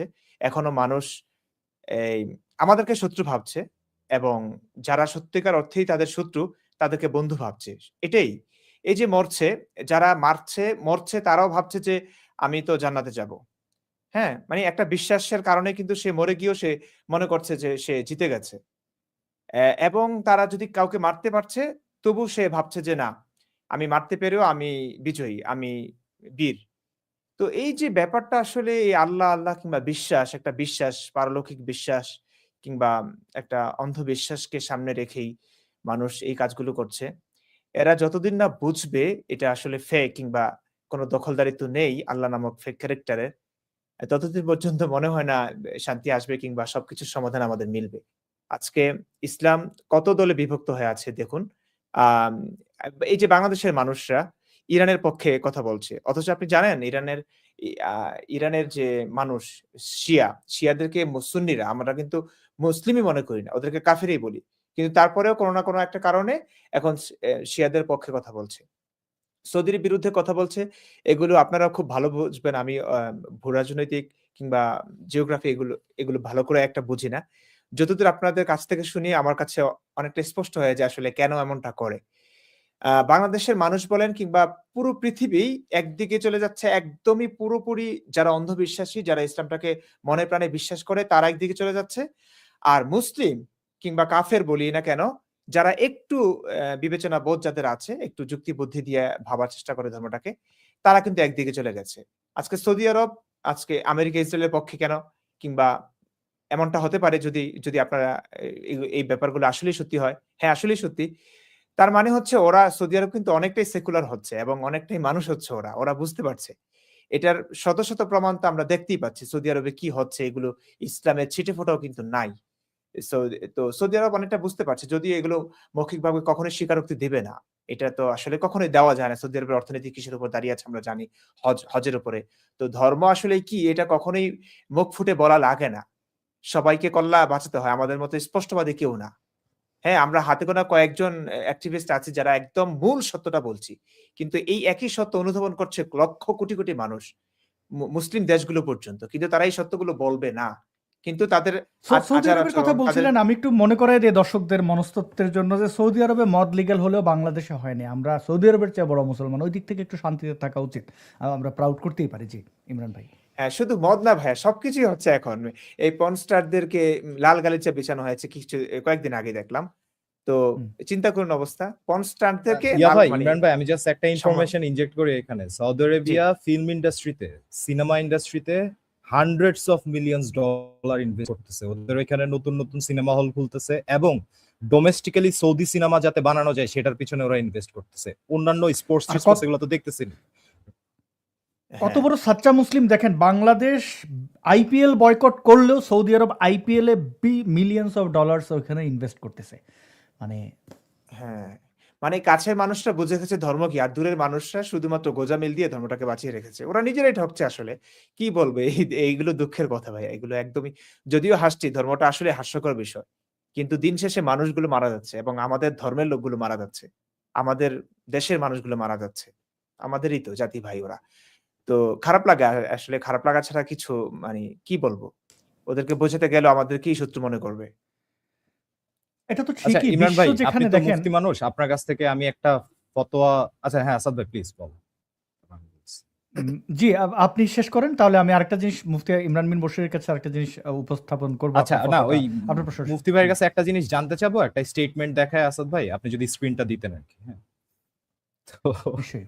তো আমি যেটা বললাম যে ইরানে অ্যাটাক করার পরে ইরান কিন্তু সৌদি আরবিয়া সহ বিভিন্ন মুসলিম কান্ট্রিকে অ্যাটাক করছে। হ্যাঁ, বিভিন্ন মুসলিম কান্ট্রিতে থাকে আমেরিকার বেস সহ বিভিন্ন জায়গায় অ্যাটাক করছে। ওটাতে টুকটাক ক্ষয়ক্ষতি হয়েছে, অনেকগুলোকে আকাশে ইন্টারসেপ্ট করছে, অনেকগুলো হয়তো ওইখানে পড়ছে, কিন্তু আহামরি ওরকম ক্ষয়ক্ষতি হয় না, আমেরিকান কোনো সৈন্য মারা যায় না। তো এখন এই স্টেটমেন্টটা হচ্ছে সৌদি আরবের যে ফরেন মিনিস্ট্রি আছে, হ্যাঁ, যে পররাষ্ট্র মন্ত্রণালয় থেকে এই স্টেটমেন্টটা দিছে। তো এখানে কি বলছে ওরা, আমরা যদি একটু দেখি। The Kingdom of Saudi Arabia condemns and denounces in strongest terms the blatant Iranian aggression and the flagrant violation of sovereignty of the United Arab Emirates, the Kingdom of Bahrain, the State of Qatar, the State of Kuwait, and the Hashemite Kingdom of Jordan. অর্থাৎ Jordan, Kuwait, কাতার, Bahrain, UAE, Dubai যেটাকে আমরা বলি, এই দেশগুলোর উপর যে আগ্রাসন চালাইছে ইরান, এটাকে তারা কন্ডেম করে। The kingdom আচ্ছা, affirms আপনি একটু জুম its করতে পারেন? fullest- আপনার ওই পাশে জুমের অপশন আছে, আমি দেখতে পাচ্ছি। হ্যাঁ, হ্যাঁ, sure, ইয়েস, এখন দারুণ হইলো, জি, থ্যাংক ইউ। হ্যাঁ, the kingdom affirms its fullest solidarity with an unwavering support for the brotherly countries, অর্থাৎ এই দেশগুলোর ওরা ভাইয়ের মতো দেশ বলছে। হ্যাঁ, আচ্ছা, এই লাইনটা হচ্ছে সবচেয়ে important, brotherly countries and its readiness to place all its capabilities at their disposal in support of any measures they may undertake। অর্থাৎ এই দেশগুলোরে যে ইরান অ্যাটাক করছে, এখন এই দেশগুলো যদি ইরানের এগেনস্টে যে কোনো পদক্ষেপ নেয়, ওইটার সাথে সৌদি আরব আছে। এখন এটার সাপেক্ষে আমার ইমরান ভাইয়ের কাছে জানার কথা হচ্ছে, ইমরান ভাই, বাংলাদেশের যে মুমিন মুসলমানরা আছে, এই যে সৌদি আরবিয়া অন্যান্য মুসলিম দেশের পাশে এসে দাঁড়াইলো এবং সব মুসলিম দেশ মিলে বলতেছে যে ইরানের এই অ্যাগ্রেশনের বিপক্ষে তারা কন্ডেম করতেছে এবং কোনো ধরনের পদক্ষেপ নিলে তারা একসাথে করবে। এই ক্ষেত্রে বাংলাদেশের একজন মুমিন মুসলমানের ভাই কোন পক্ষ নেওয়া উচিত? কাফের শিয়াদের পক্ষ নেওয়া উচিত নাকি সহি মুমিন মুসলমান সাউদিদের পক্ষ নেওয়া উচিত? ইমরান ভাই। ভাইয়া সৌদির মানে বাংলাদেশের মুমিন আসলে ওরা ধর্ম সম্পর্কে ওই যে আসাদ ভাই যেটা বলে ভাই কিচ্ছু জানে না। এরা মানে অধিকাংশ মুসলিমদের ব্যাপার এটাই, হ্যাঁ? ওরা কোন দল নিবে, কোন দল কোন দিকে যাবে, কোন দিকে ঝুঁকবে কিচ্ছু জানে না ওরা। আসলেই জানে না। ওদের খবরও নাই। ওরা ওদের ধর্ম সম্পর্কে কিছু জানে না। ওদের নবী কি করেছে, কয়টা বিয়ে করেছে, কয়টা যুদ্ধ করেছে, কতজন মানুষ মেরেছে কিচ্ছু জানে না। ওরা শুধুমাত্র একটু বিশ্বাস করে যে একটা ধর্ম আছে, একজন স্রষ্টা আছে আল্লাহ। ছোটবেলা থেকে যেটা শিখে এসছে ব্যাস ৫ ওয়াক্ত নামাজ পড়বে ওরা। নামাজ পড়লেই ওরা ভাবে জান্নাতে যাবে। হ্যাঁ, কিছু সৎ কাজ যেটা ইসলাম বলে, হুজুররা বলে সেগুলো করলে ভাবে যে জান্নাতে যাবে। তো ওদের বেশিরভাগের অবস্থা হচ্ছে এরকম। আর আমাদের মতো যারা হুজুররা আছে তারা মানে আমি কওমি মাদ্রাসার শিক্ষার্থী হিসেবে বলতে পারি যে আলেমরা সৌদি আরবের পক্ষে কখনোই যাবে না। কারণ ওই যে নানানভাবে তাদেরকে বলা হয় সৌদি আরব গোমরা হয়ে গেছে, পথভ্রষ্ট হয়ে গেছে, ফিতনা শুরু হয়ে গেছে ওখানে। এবং সৌদি আরবের সাম্প্রতিক যে কাজগুলো হচ্ছে, ইসলাম বিরোধী সমস্ত কর্মকাণ্ডগুলো। সেই ক্ষেত্রে ওরা আফগানিস্তানের পক্ষ নেবে কারণ আফগানিস্তানে পুরোপুরি শরিয়া কায়েম আছে। তারপরে হচ্ছে ইরান শিয়া হলেও যদিও সুন্নি এবং শিয়াদের মাঝে একদম ঘোর বিরোধিতা আছে। মানে সুন্নিদের কাছে শিয়ারা পুরোপুরি নন মুসলিম মানে কাফেরদের মতোই এবং রক্তাক্ত ইতিহাস তো আছেই। তারপরে ওরা কোনো না কোনো ভাবে হয়তো ওই ইরানের পক্ষই নিবে। সৌদি আরবের বিপক্ষে। মানে এক্ষেত্রে আলেমদের মাঝে আসলে মতভেদ আছেই। একেকজন একেক রকমের কথা বলে। এটা শুধুমাত্র ওই ধর্মীয় আসলে ইয়া না। ধর্মের জন্য পক্ষপাত না। ধর্মের জন্য হলে তো শিয়াদেরকে কাফিরই বলে ওরা। অন্য কোনো ব্যাপার আছে যে কারণে হয়তো ওরা ইরানের পক্ষ নিচ্ছে। আচ্ছা ইয়া ভাই, আমি বারবার সরি আপনাকে মাসুদ ভাই বলে ফেলতেছি। আমার মাসুদ ভাইয়ের সাথে হ্যাঁ, ইমরান, মাসুদ ভাইয়ের ইমরান, কথা মনেও ইমরান। পড়তেছে এবং হ্যাঁ, হ্যাঁ। আপনার সাথে যে সম্পর্ক এটার কারণে। ইমরান ভাই, একটা জিনিস চিন্তা করেন, ইরানের মিসাইল গুলা কিন্তু খুব বেশি প্রিসাইজ না। আমেরিকার মিসাইল যেরকম প্রিসাইজ, ইসরায়েলের মিসাইল যেরকম প্রিসাইজ, আপনার বাসায় মারলে আপনার বাসায় পড়বে। ইরানের গুলো হচ্ছে মোটামুটি আগুন লাগে আল্লাহর নামে ছেড়ে দেয়। আমরা ছোটবেলায় পটকা ফুটাইতাম না, আল্লাহর নামে আগুন দিয়ে দিলাম। এখন চিন্তা করেন যে সাউদির দিকে এরকম একটা মিসাইল মারলো, ওই মিসাইলটা যদি ভাই কোনো কারণে কাবার উপরে পড়ে, তাইলে মুমিনদের উপায়টা কি হবে ইমরান ভাই? তখন দেখা যাবে ভাই মানে এর আগ পর্যন্ত তো এরা বলবে যে আবাবিল পাখি হয়তো আসবে। কিন্তু আসলেই তো আবাবিল পাখি কোনো কালে আসে নাই কিংবা আসবেও না। এগুলো জাস্ট বানানো কথা। হাস্যকরই কথা। আমরা আমাদের জীবনে কখনো দেখেছি আল্লাহর নাম এই যে এত যুদ্ধ হচ্ছে, এত মানুষ মরছে, বাচ্চারা নিষ্পাপ শিশুরা মরছে গুলিবিদ্ধ হয়ে, হ্যাঁ, বোমা ব্লাস্ট হয়ে। কোন আল্লাহ কি কোনো মানে আপনি অ্যাক্টিভিজম দেখেছেন? মানে কোন প্রতিক্রিয়া দেখেছেন আল্লাহর? আল্লাহ একদম নিশ্চুপ হয়ে আছেন। আল্লাহ ১৪৫০ বছর আগেই নবীকে ওই ৬ বছরের কচি একটা মেয়ের সঙ্গে বিয়ে দেওয়ার জন্য ব্যস্ত ছিলেন। পুত্রবধূর সঙ্গে বিয়ে দেওয়ার জন্য আসমানে নাকি একদম আয়োজন করেছেন। তো এগুলো আসলে মানে কতটা কমন সেন্স থাকলে বোঝা যায় আসলে আল্লাহ নামক ব্যাপারটা আসলে কি। তো আজকে সেই ধর্মের ধর্ম বিশ্বাসের জন্য মানুষ আসলে এভাবে মরছে, মানে এভাবে মারছে, এভাবে ঘৃণা, কাদার ছড়াছড়ি ব্যাপারটা সত্যিকার অর্থে আমাদেরকে আসলেই মানে ইয়া করে, মানে হতাশ করে। আমরা যদিও হাসছি আসলে ধর্মের ব্যাপারটা হাস্যকরই। কিন্তু হাসির ভিতরে আমাদের কান্না আছে, কারণ দিন শেষে মানুষরা মারা যাচ্ছে এই ধর্মের জন্য, এই একটা বিশ্বাসের, অন্ধবিশ্বাসের জন্য। তো এরা যদি হুম। সত্যিটা বুঝতো তাহলে কিন্তু এই সুযোগটা পেত না। দেখুন, ইসলামের সূচনা লগ্ন থেকেই মুসলিমরা মারামারি করেই শেষ হচ্ছে। এবং অমুসলিমরা ওরা ইসলাম ধর্ম তো বিশ্বাস করেই না। এই যে সৌদি আরব বলেন, ওরা আমেরিকার পক্ষে কেন যাবে? আজকে বাংলাদেশের মুমিনরা ওরা হয়তো সৌদি আরবের বিপক্ষে যাচ্ছে কিংবা ইরানের পক্ষ নিচ্ছে। যদিও ধর্মীয় দৃষ্টিকোণ থেকে ইরানের লোকেরা পুরোপুরি কাফের, ওদের শিয়ারা। তারপরও নিচ্ছে, কারণ ইরান মৌলিক ইসলামটাকে বাঁচানোর জন্য লড়াই করছে। মানে ওরা এখনো প্রগতিশীল হতে পারে নাই। ওরা সেই ঘোর অন্ধবিশ্বাসী। এই দিক থেকে ওরা এক। বাংলাদেশের যে সাধারণ মুসলিম যারা একদম ইসলামটাকে বিশ্বাস করে, মানে মূল বিশ্বাসের দিক থেকে হয়তো তারা ইরানকে সাপোর্ট করছে। আর সৌদি আরব এরা বুঝতে পারছে, ভাই বলুক আর না বলুক, বুঝতে পারছে সৌদি আরব আসলে নিজেরাই বুঝে গেছে তাদের দেশে জন্ম নেওয়া একজন নবী আসলে কেমন ছিল। আমি আর কিছু গালিগালাজ করলাম না এখানে। মানে অন্তত এবং বুঝে গেছে তিনি তাদের নবী না। মধ্যে তাদের মধ্যে যারা ফ্যানাটিক, তাদের মধ্যে ওই দেশের তো নাগরিকের মধ্যে ভালো খারাপ আছে। তো যারা আসলে এখনো নবীর আদর্শে আছে, তারা আলফি সোলেমান ভাইকে অনুরোধ করবো আপনি যদি একটু দু একটা খবর আমাদের পড়ে শোনাতেন। আমরা দেখতে পাচ্ছি 2-3 দিন ধরে সৌদি আরব থেকে ধর্ষণের শিকার হয়ে পেটে বাচ্চা নিয়ে ফিরছেন বাংলাদেশের মা বোনেরা, তাদের শরীরে ক্ষতস্থান। তো তারা এখনো দাসীদেরকে ধর্ষণ করা বৈধ মনে করে ইসলামিক পন্থা অনুযায়ী। এটা ইমরান বিন বশির আপনার কাছে জানতে চাইব। আপনাকে কিছু কাপুরুষদের কথা একটু বলে দেই। ইমরান বিন বশির, আমাদের বাংলাদেশে যেভাবে ব্লগার কিলিং হয়েছে, সেই একইভাবে ভারতের ইতিহাসে আমার জানা মতে, মানে এই সদ্য যতগুলো ঘটনা তার মধ্যে প্রথম আমরা দেখতে পাচ্ছি ex Muslim YouTuber Salim Wastik brutally stabbed in Ghaziabad home. তাকে ভয়ঙ্করভাবে, নির্মমভাবে চাকু দিয়ে হত্যার চেষ্টা করা হয়েছে। এটা ভারতে এক্স মুসলিম কিলিংয়ের শুরুয়াত। এখন আরেক আরেক কাওয়ার্ড, ওর নাম, এক ধর্ম ব্যবসায়ী, ওর নাম হচ্ছে কি জানি কি, ব্রাদার রাহুল। হ্যাঁ, সে দেখলাম যে কয়দিন ধরে তসলিমা নাসরিনকে কলকাতায় নিয়ে গিয়ে ইন পার্সন সে ডিবেট না বিতর্ক, সে নিজেও শিওর না, করছে। তো এবং সে বলেছে ভারত গণতান্ত্রিক দেশ, এই দেশে এই ছুরি টুরি কোপাকুপি হয় না। তো তার উদ্দেশ্য কি? আর এই ধরনের কাওয়ার্ডরা, আপনি তো অনেকবার বিতর্কে আহ্বান জানিয়েছেন, এরা আপনার কাছে না এসে এদিকে ওদিকে যায় কেন? আপনি কি বলবেন ভারতের এই এক্স মুসলিমের উপরে অ্যাটাক, অর্থাৎ সেলিম নামের, তার উপরে আক্রমণটা দ্বারা কি করলো এই কাওয়ার্ডরা? এর মাধ্যমে কি এদিকে অস্ত্র খেয়ে মানে মরে যাচ্ছে তাদের বড় বড় ফ্যানাটিক দেশগুলো, ওইদিকে খেয়াল করছে না, এদিকে কাওয়ার্ডগুলো নিরস্ত্র মানুষের উপরে হামলা চালাচ্ছে। আপনার মতামত জানতে চাই। এটা কি সাম্প্রতিক ইমরান ঘটনা? গতকালের ঘটনা, আজকের ঘটনা। জি। আহা। প্রথম কথা ভাই, কার কথা বললেন? ব্রাদার রাহুল না হাফেজ না মাওলানা না মুফতি না কোন শিক্ষাগত যোগ্যতা আছে? সে মানে বাংলাদেশেরও না, না? ভারতের? না, পশ্চিমবাংলার মুর্শিদাবাদের, না জানে, বাংলাটাও জানে না, সে কি জানে তাও জানে না। এই লোক মানে একটু জেনে শুনে ধর্ম ব্যবসা করলে ভাই এটা মানা যায়, বুঝতে পারছেন? আমরা আলেমদের ধর্ম ক্ষেত্রে ব্যবসা তো মানি। ভাই আচ্ছা, জ্ঞানের দরকার হয় না। কি বলে?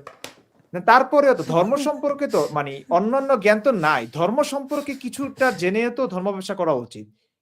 সে যে মানে কোন কারণে মানে সিডি বিক্রি করতে মনে হয়, তাই না?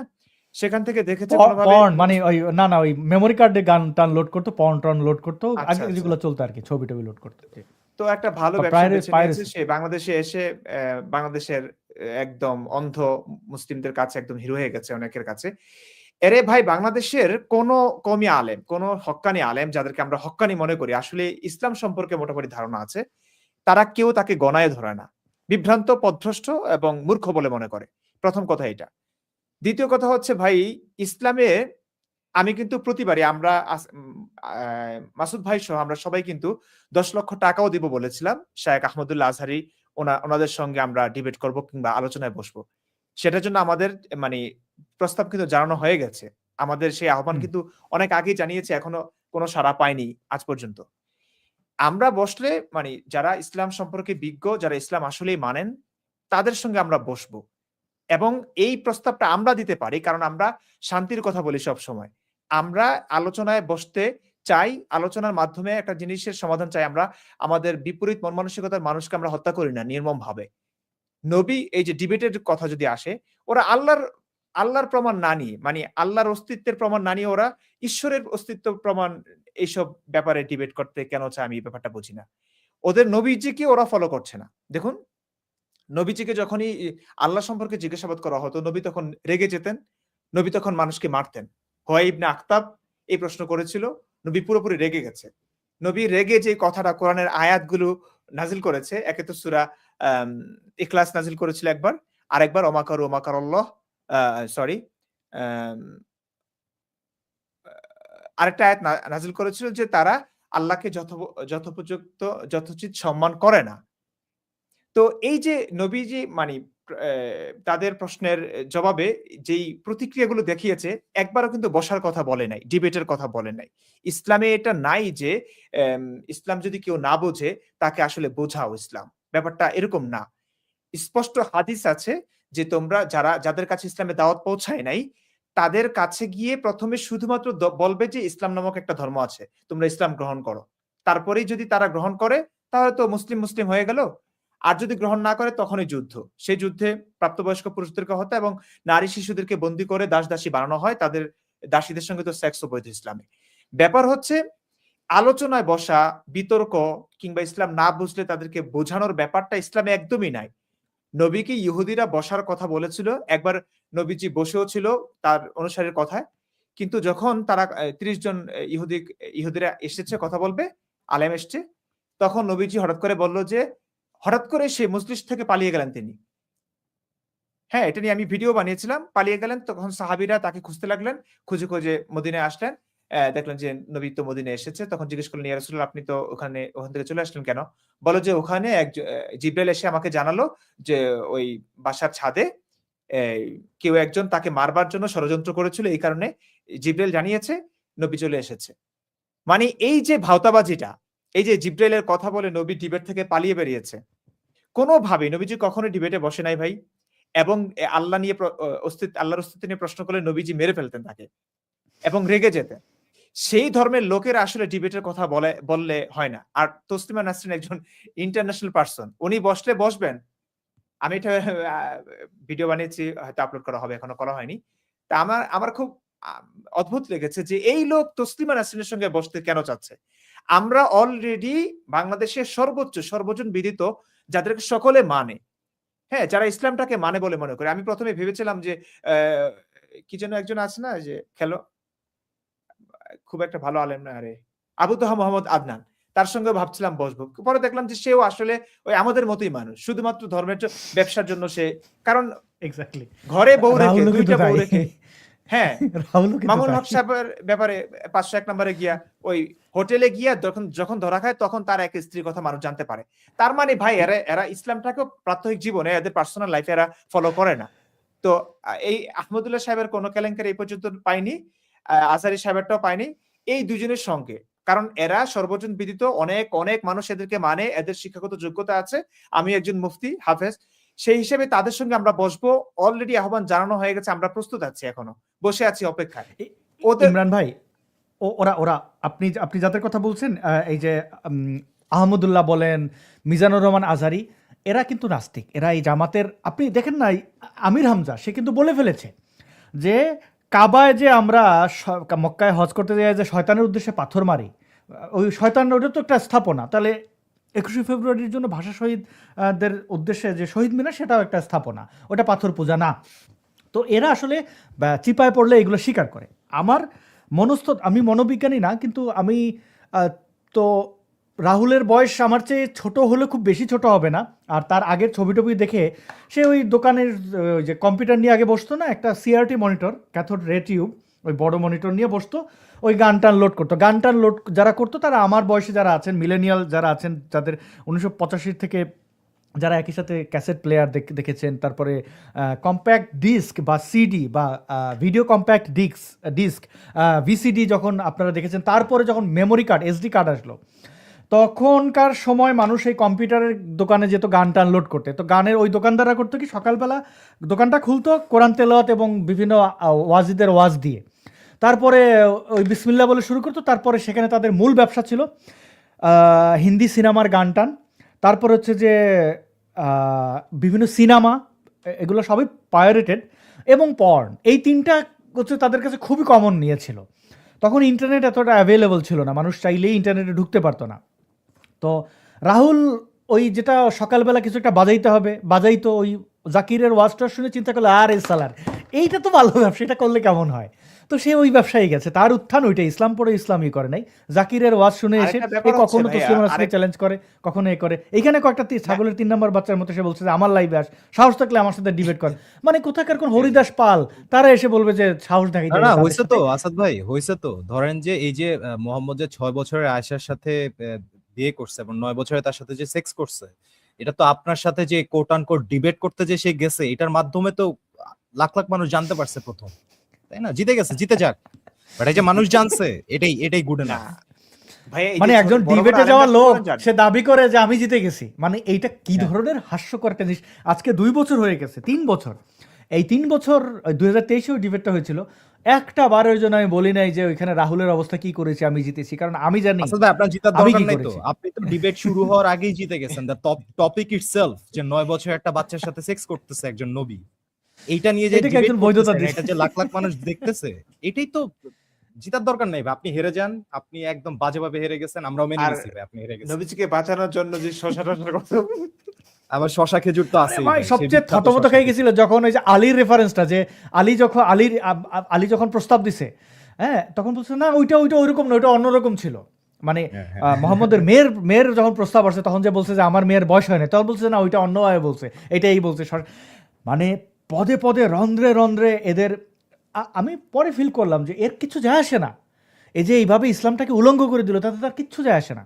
ও তো বুঝেও এখন নাই আচ্ছা, আসাদ ভাই, ও বুঝেও নাই, ও মন কলা খাইতেছে, ও জিতে গেছে। আরেকটা That's the কথা point. ভাইয়া, যেমন এই যে বাঙ্গু মানে মিডিয়ার এখন বলতেছে, বাঙ্গু মিডিয়া যেভাবে বলতেছে যে ইরান অবস্থা খারাপ করে দিচ্ছে আমেরিকার, হ্যাঁ। দে অল আর ইকুয়াল, মানে এই থিঙ্কার যে এইটাই আমরা মানে মাইর খাই মারা খাই যাই খাই না কেন ওই বলতে হবে আমি জিতছি, যেমন বলতেছে হামাসের আমেরিকাতে জয় কিন্তু জয়কার, এটা ভাই টায়ারও ফাটে নাই এখন পর্যন্ত, বাই দ্য ওয়ে। হামাসের অবস্থা কই, যে হামাসের জয় জয়কার বাঙ্গু মিডিয়া যে বলে বেড়াইলো, এরা সারাক্ষণ মনে মনে যেতে, কারণ তাদের জেতারও যোগ্যতাও নাই, ওই বিদ্যা বুদ্ধিও নাই, কোনো কিছু নাই, অথচ শুধু দেখেন পাছা দিয়ে হামাসের ইয়ে ঠেলে। টপ লিডারশিপ যারা আছে, ইসমাইল হানিয়া থেকে শুরু করে ইয়াইয়া সিনওয়ার থেকে শুরু করে মোহাম্মদ দাইফ থেকে শুরু করে, মানে টপ লিডারশিপ যা আছে সবাই গন কিন্তু। হুম। তাও কেমনে জানি না না, ওরা এখন জিতে আপনি গেছে। আপনি জিজ্ঞেস করেন ইসরায়েল হামাসের যুদ্ধে কে জিতছে, বলবে হামাস জিতছে। এখন আপনি এটাই জিজ্ঞেস তো, করেন, কেমনে জানি তারা জিতে এখন গেছে। এটা বিশ্বাস করে। আর তবে কি আসলে বলবো, আমরা আবার একটু আপনি যে ইরানে একটা ফিরতে চাই। পয়েন্ট অ্যাড্রেস জি। করছেন আজকে, ইন্ডিয়াতে একজন যেটা বললেন, আমরা লাইভেই দেখলাম, আপনার এখানেই দেখলাম, একজন ব্লগারের উপর অ্যাটাক হয়েছে, তাই তো? একজন ইউটিউবারের উপর। আচ্ছা এক্স আসাদ ভাই, মুসলিম হোয়াটস ইউটিউবার, নিউ অ্যাবাউট ইট? একজন x Muslim, what's new about it Asad ভাই, বলেন তো। বাংলাদেশে আমরা একজন, আমাদের এই যে অভিজিৎ রায়ের মৃত্যুবার্ষিকী গেল 2-3 দিন আগে, হুমায়ুন আজাদ স্যারের উপর অ্যাটাকের বার্ষিকী গেল 2-3 দিন, মানে একদিন পর পর ছিল, 26 তারিখ আর 27 তারিখ। আচ্ছা আপনি চিন্তা করেন তো, নিউ ইয়র্কে সালমান রুশদির চোখের মধ্যে ছুরি ঢুকায় দিছে মুমিন মুসলমানরা। ফ্রান্সে কার্টুন আঁকার কারণে শার্লি হেবদো যে অফিস আছে, সেই অফিসের মধ্যে ঢুকে মানুষ খুন করছে মুমিন মুসলমানরা। সুইডেনে টিচারের সালোয়ার উপরে মৌমিকা, আক্রমণ করলো। সালোয়ার মৌমিকার কথা নিশ্চয়ই আপনারা জানেন। ফ্রান্সে হ্যাঁ। টিচারকে গলা জবাই করে ফেলছে, কেন? মোহাম্মদ নিয়ে এসে ইয়ে করছে। ইংল্যান্ডে, তারপরে হচ্ছে আবার সেই সুইডেনে আয়ান হিরসিয়ালি একটা ডকুমেন্টারি বানাইছে, সেই ডকুমেন্টারির যে ফিল্ম মেকার, সেই ফিল্ম মেকারে খুন করছে। এরকম পৃথিবী জোড়া পুরাটা পৃথিবীতে যত নিরাপদ দেশই হোক, মানে আপনি তো আসলে কি বলবো, আসলে প্রাণীদের সাথেও তুলনা দিতে চাই না, প্রাণীরা তো আসলে বিপদে না পড়লে অ্যাটাক করে না, তাই না? আপনি তো আসলে মাইন্ডসেটটাকে জেলের মধ্যে আটকে রাখতে পারবেন না আসাদ ভাই, রাইট? আমাদের বাংলাদেশের যেই ব্লগারদের উপর অ্যাটাক হয়েছে, আপনার উপরে তো অ্যাটাক হয়েছে না? মানে আপনাকেও তো জেলে নেওয়া হয়েছে, আপনার পাসপোর্টও কেড়ে নেওয়া হয়েছে, আমাদের আসিফ ভাইরে কোপানো হয়েছে, আমাদের সবাইকে দেশ থেকে চলে আসতে হয়েছে। আমরা এখন দেশে বসে কেন কথা বলতে পারতেছি না? এবং এটা কিন্তু এক্সক্লুসিভ টু বাংলাদেশ না। আপনি পাকিস্তানের এক্স মুসলিমদের অবস্থা দেখেন, ওরা কেউ ইউকেতে বসে আছে, কেউ অস্ট্রেলিয়াতে বসে আছে, কেউ আমেরিকাতে বসে আছে, এবং পৃথিবীর যেখানেই এক্স মুসলিম আছে তাদের উপর পৃথিবীর বিভিন্ন জায়গাতে মুমিন মুসলমানরা অ্যাটাক করতেছে। তাহলে এখানে প্রবলেমের গোড়াটা কোন জায়গায়? প্রবলেমের গোড়াটা হচ্ছে সেই ফতোয়া, সেই হাদিস যেখানে বলা হয়েছে যে মোহাম্মদকে কেউ যদি কটু কথা বলে তাকে খুন করা, সাতিমা রাসূল যে তাকে খুন করা ইমানের অঙ্গ। প্রবলেমের গোড়ায় তো হাত দিতে হবে আসাদ ভাই। আজকে আপনি বাংলাদেশের একজন ব্লগার নিয়ে বলবেন, কালকে ইন্ডিয়ার একজন ইউটিউবার নিয়ে বলবেন, পরশুদিন সুইডেনের একজন নিয়ে আমরা বলবো। সারফেস লেভেলে থেকে লাভ নাই, নিচে যাইতে হবে। গোড়াটা হচ্ছে ইসলাম, গোড়াটা হচ্ছে ইসলামের সেই রীতি যে মোহাম্মদকে কেউ গালি দিলে, মোহাম্মদের জামার বোতাম ময়লা এটাও যদি কেউ বলে, তাও তাকে খুন করে ফেলতে হবে। ওকে, এখন আমি একটু বোঝার চেষ্টা করি। খারাপ জি, লাগার ইমরান বিষয় বিন হচ্ছে বশির নবীকে ভাই। নিয়ে যে কথাগুলো বলা হয়, ব্লগাররা যে কথাগুলি হুম, বলেছে কিংবা আমরা যে কথাগুলি বলি কিংবা দীপচন্দ্র দাস যদিও এখানে অভিযোগ পাওয়া যায়নি। কিংবা যে কথাগুলো বলেছে বলে ধারণা করে তাকে এভাবে জীবন্ত পুড়িয়ে হত্যা করা হয়েছে। সেই কথাগুলো কিন্তু ইসলামেরই কথা। এগুলো কিন্তু কোরআন হাদিসেরই কথা এবং মুসলিমদের লেখা ইতিহাসেরই কথা। সর্বোচ্চ বলা চলে এই হাদিসটা জয়ীফ, দুর্বল। কিন্তু এগুলো কিন্তু মুসলিমরা লিখেছে। ইমাম বুখারী লিখেছে, ইমাম মুসলিম লিখেছে এবং ইসলামকে যারা বিশ্বাস করে, নবীকে যারা ভালোবাসে, আল্লাহ নবীকে বিশ্বাস যারা করে, তাদের লেখা এগুলো। সেগুলো বললে নবী পুত্রবধূকে বিয়ে করেছে। এটা তো মিথ্যা না, এটা তো আমাদের কথা না। এটা নিয়ে কতগুলো আয়াত নাযিল করলো। সেই কথাটা কেউ যদি বলল, একটু খারাপভাবে বললে, তার কাছে খারাপ লেগেছে এটা। সে সাধারণ মানুষ হিসেবে এটা বিশ্বাসই করতে পারছে না। একজন নবী এতগুলো স্ত্রী থাকবার পরেও তার পুত্রবধূকে বিয়ে করতে হলো, পালক পুত্রবধূকে। কত মানে এটার মানে পুরো ব্যাপারটা যখন কেউ জানবে, ইতিহাসটা জানবে, সেটা আসলেই কখনো নিতে পারবে না। একজন মানুষ, সুস্থ মস্তিষ্কের মানুষ কখনো এটা নিতে পারবে না। তো এটা তার কাছে খারাপ লাগছে। এটা বললেই তার উপর ঝাঁপিয়ে পড়ছে। তা এই ব্লগার কিলিং হলো তসলিমা নাসরিন যে কারণে বাংলাদেশ থেকে বিতাড়িত। আজকে যে দেশে জন্মেছেন, যে দেশে তার বাবা-মা আছেন, যে দেশে বড় হয়েছেন, সেই দেশটা থেকে তিনি কত বছর বিচ্ছিন্ন আছেন। কত বছর তিনি স্বদেশ থেকে বিতাড়িত। আপনি চিন্তা করেন কারা করেছে এগুলো? এই ধর্মের জন্য, এই ধর্মের জন্যই তো। তিনি তো মানুষকে খুন করেননি। কোন মানুষের অধিকার খর্ব করেন নাই, ক্ষুণ্ণ করেন নাই। সেই মানুষটাকে কেন আজকে মারতে চাইলো? সেই মানুষটাকে কেন দেশ থেকে বিতাড়িত করা হলো? এই ধর্মের জন্য। তো এই সমস্ত মানুষরা ডিবেটের কথা বলে কোন মুখে আমি বুঝি না। আমরা যখন ডিবেটের কথা বলবো তাদের দরকার আসার। না, এটা তারা ওটা তারা তো ছিল বলতে পারে এটা না। তারা তো ডিবেটের আগে কোপাকুপি করে। তাদের ধর্মই কাওয়ার্ডদের কোপাকুপি কথা। করা। কাওয়ার্ডদের কথা আর কি বলি, বলবো এটা এসেছিল যে যেহেতু ইমরান ভাই, একজন ইউকে এক্স তে একটা মুসলিমকে জায়গা আরেকটা আছে। ব্যাপার, হত্যার উদ্দেশ্যে ইমরান আক্রমণ আমি ভাই, করলো। একটু কথা বলি। ইউকে তে আসিফ একটা ভাই, জায়গা একটা আছে। ব্যাপার কি জানেন? হ্যাঁ, বলেন ভাই প্লিজ। একটু। বাংলাদেশের সকল আলেমরা ভাই, আপনি তো জানেন আমি একজন ইমাম, মসজিদের ইমাম খতিব হিসেবে আমি জানি রমজান মাসে বাকি 11 মাসে যেমন ইনকাম হয় তার চাইতে বেশি ইনকাম হয় এক রমজান মাসে। প্রত্যেকটা আলেম যারা হাফেজ, মাওলানা, মুফতি তারা কিন্তু ব্যস্ত ইনকাম নিয়ে। মসজিদে তারাবি পড়াচ্ছে কিংবা মসজিদ পরিচালনা করছেন তারা। মানুষকে ওয়াজ নসিহত শোনাচ্ছেন। এই ব্রাদার রাহুল তো মনে করুন কিছুই করছে না। তার তো না হাফেজ, না মাওলানা, মুফতি কিছুই না। রমজান মাসে তো বেচারা মাহফিলও পাচ্ছে না। পুরোপুরি বেকার বসে আছে। এখন একটা উঠিয়ে দিল তসলিমা নাসরিন। ওই যে পেয়েছে তসলিমা নাসরিন, ইন্টারন্যাশনাল পারসন, সবাই চিনে। তার সঙ্গে জানে বসবে না। তসলিমা নাসরিন মনে হয় পোস্ট দেখেছে, আমার কাছে মনে হয় না। এই একে মানে না ফ্রন্ট না, এটা দিবে। মূর্খ, মানে লেখছে লেখছে বিতর্ক আলোচনা, মানে ও তসলিমা নাসরিন তিনি অত্যন্ত ব্যক্তিত্ববান, মানে কোথাকার কোন হরিদাস পাল, এটা ঠিকই বলেছেন। একদম ইমরান বিন বশির ভাই, আপনি আসল জায়গায় হাত দিয়েছেন। ও তো হ্যাঁ, কোনো হ্যাঁ, জায়গায় এটাই। তারাবি পড়ানোর যোগ্যতা নাই, মানে যোগ্যতা ও নাই কি তো। করবে এখন রমজানে রমজান বেকার। মাসে পুরাই বেকার বেচারা। এখন রমজান মাসে কি করবে উঠিয়ে দিয়েছে একটা ব্যাপার। এগুলো বুঝি তো ভাই। কত আমি বড়- মাদ্রাসা পড়ুয়া। এগুলো আপনারা হয়তো খেয়াল এবং করেন না আপনার সাথে ব্যাপারটা। ডিবেটটাও কিন্তু আসাদ ভাই এই কত কারণে বড়- হয়েছিল যে আপনার এভারেজ ভিউয়ার অনেক বেশি, তো যাই আমি আসাদ নূরের Yes. সাথে একটা ডিবেট করি, তাহলে তো আমারও এভারেজ ভিউয়ার বেড়ে যাবে। আমরা হ্যাঁ, আমরা সেখান যেভাবে থেকেই চিন্তা তো করি, যে আমি চিন্তা আমি তো করছি ওকে আরে চিনেছি শালার ওখান এ, থেকেই। হ্যাঁ, ও এসে এই টপিকে আমার সাথে বিতর্ক করতে চাইছে কেন? আমি প্রথমে ভাবছি মজা করতেছে, কারণ কোনো মুসলমান যার মধ্যে ইমান আছে সে এই টপিকে ডিবেট করতেই আসবে না। আর আমার সাথে সাধারণত আমার ওই অনেক সময় ভাবে আমি অনেক ভাব ধরে থাকি না, আমি খুবই সরলভাবে চলাফেরা করি। যখন দেখলাম আমাকে নিয়ে খুবই আলোচনা হচ্ছে, যে সেটা নিয়ে ও টিআরপির ও যেটা চাইছিল, ওর ভাষায় ওর পকেটে ওর জিনিসটা আমি ঢুকাই দিছি, মানে তুই ধান্দা করতে আসছিস যা। ওই ডিবেটটা একসাথে প্রায় 1 লাখ মানুষ লাইভ দেখছিলেন একসাথে। তো এটা যে কি উপকার হয়েছে ভাই, কত মানুষ মুক্ত পাইছেন। আসলে এই আলোচনাগুলো একপাক্ষিক বললে দেখতে চান না, তো ওইখানে ইসলামের দৌড় কতটুকু দেখাই দিছে। তো না, আরেকটা অনেক কথা আছে ধরনদরি আসাদ করার ভাই, চেষ্টা করেছে, আপনার কিন্তু ইয়াটা, পারে নাই। আপনার লক্ষ্য যেই জায়গায়, আপনার লক্ষ্য হচ্ছে মানুষের এই জায়গা থেকে, বা আমাদের সবারই আসলে লক্ষ্য হচ্ছে মানুষের মাথার দরজাটা খোলা, রাইট? আপনার হুম। লক্ষ্য হচ্ছে ওই জায়গা, ওর লক্ষ্য হচ্ছে আপনি যেটা বললেন যে পকেটে টাকা ঢুকানো। তো উইন উইন সিচুয়েশন, আপনিও জিতছেন, ও জিতছে, সমস্যা নাই তো। সিচুয়েশন। দেখেন, যেটা নির্ভর করে আপনার উদ্দেশ্য কোথায়। ইয়েস, সে যদি মনে করে যে আচ্ছা আসাদ নূরের সাথে একটা ডিবেট করছি, এটা আমার জীবনে ক্যারিয়ারে একটা জিনিস রাখলাম, তো Good for ঠিক him. আছে। মানে হ্যাঁ, যে ওই পিক টাইমে যখন আমাকে নিয়ে খুবই আলোচনা, তখন সে হয়তো কিছু অডিয়েন্স পাইছে ওই হামাসের নির্বোধ সমর্থকদের মতো, বাট এই নির্বোধ সমর্থক থাকার চেয়ে না থাকা বেশি ভালো। অনেকে মাসুদ ভাইয়ের ব্যাপারে প্রশ্ন করেন, আমি বারবার বলেছি মাসুদ ভাই বের হলে আপনারা দেখতে পাবেন, তার ব্যাপারে প্রশ্ন করলে কষ্ট হয়, কারণ এখানে মাসুদ ভাইয়ের পেছনে শ্রম, অর্থ, অনেক কিছু ব্যয় হচ্ছে, কিন্তু তাকে বের করতে পারছি না। বের হলে জানবেন।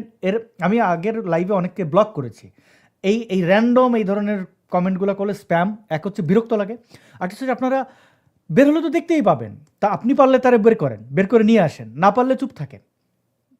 এই জায়গাগুলো খুবই বিরক্ত লাগে। এনিওয়ে, আলফি সোলেমান ভাই, আপনার কাছে যেতে চাই।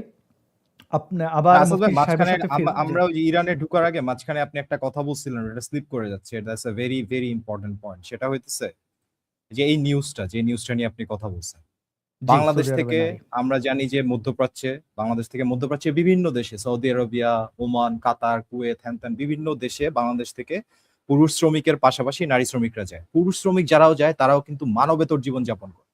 আপনি যে কোনো বাংলাদেশ থেকে যারা লেবার ভিসাতে যায় সৌদি আরবিয়া, ওমান, কাতার এইসব দেশে যায়, তাদের সাথে কথা বলে দেখবেন তাদের জীবন যাপন কি পরিমাণ মানবেতর।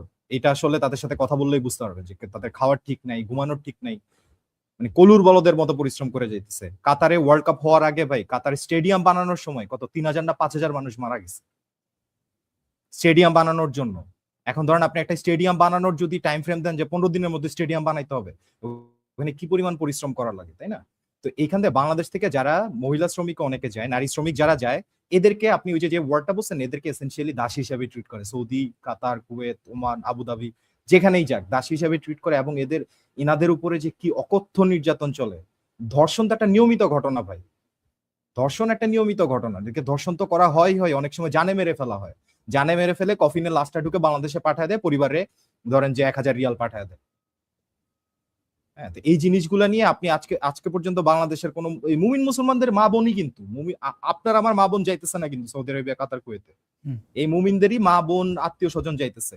এদেরকে যে এরকম মানে নৃশংস অত্যাচার করতেছে, একটা কথা শুনছেন কারো কাছ থেকে? একটা টু শব্দ শুনছেন? এইটাই ইমরান বিন বশির, আপনার কাছে একটু শুনি তো। এই যে দাসীর সাথে সেক্স করা হালাল, এটা বলছেন আমাদের একজন দর্শক। এইটাই কি আসলে মূল কথা? এরা চুপ থাকে কেন এইসব বিষয় নিয়ে?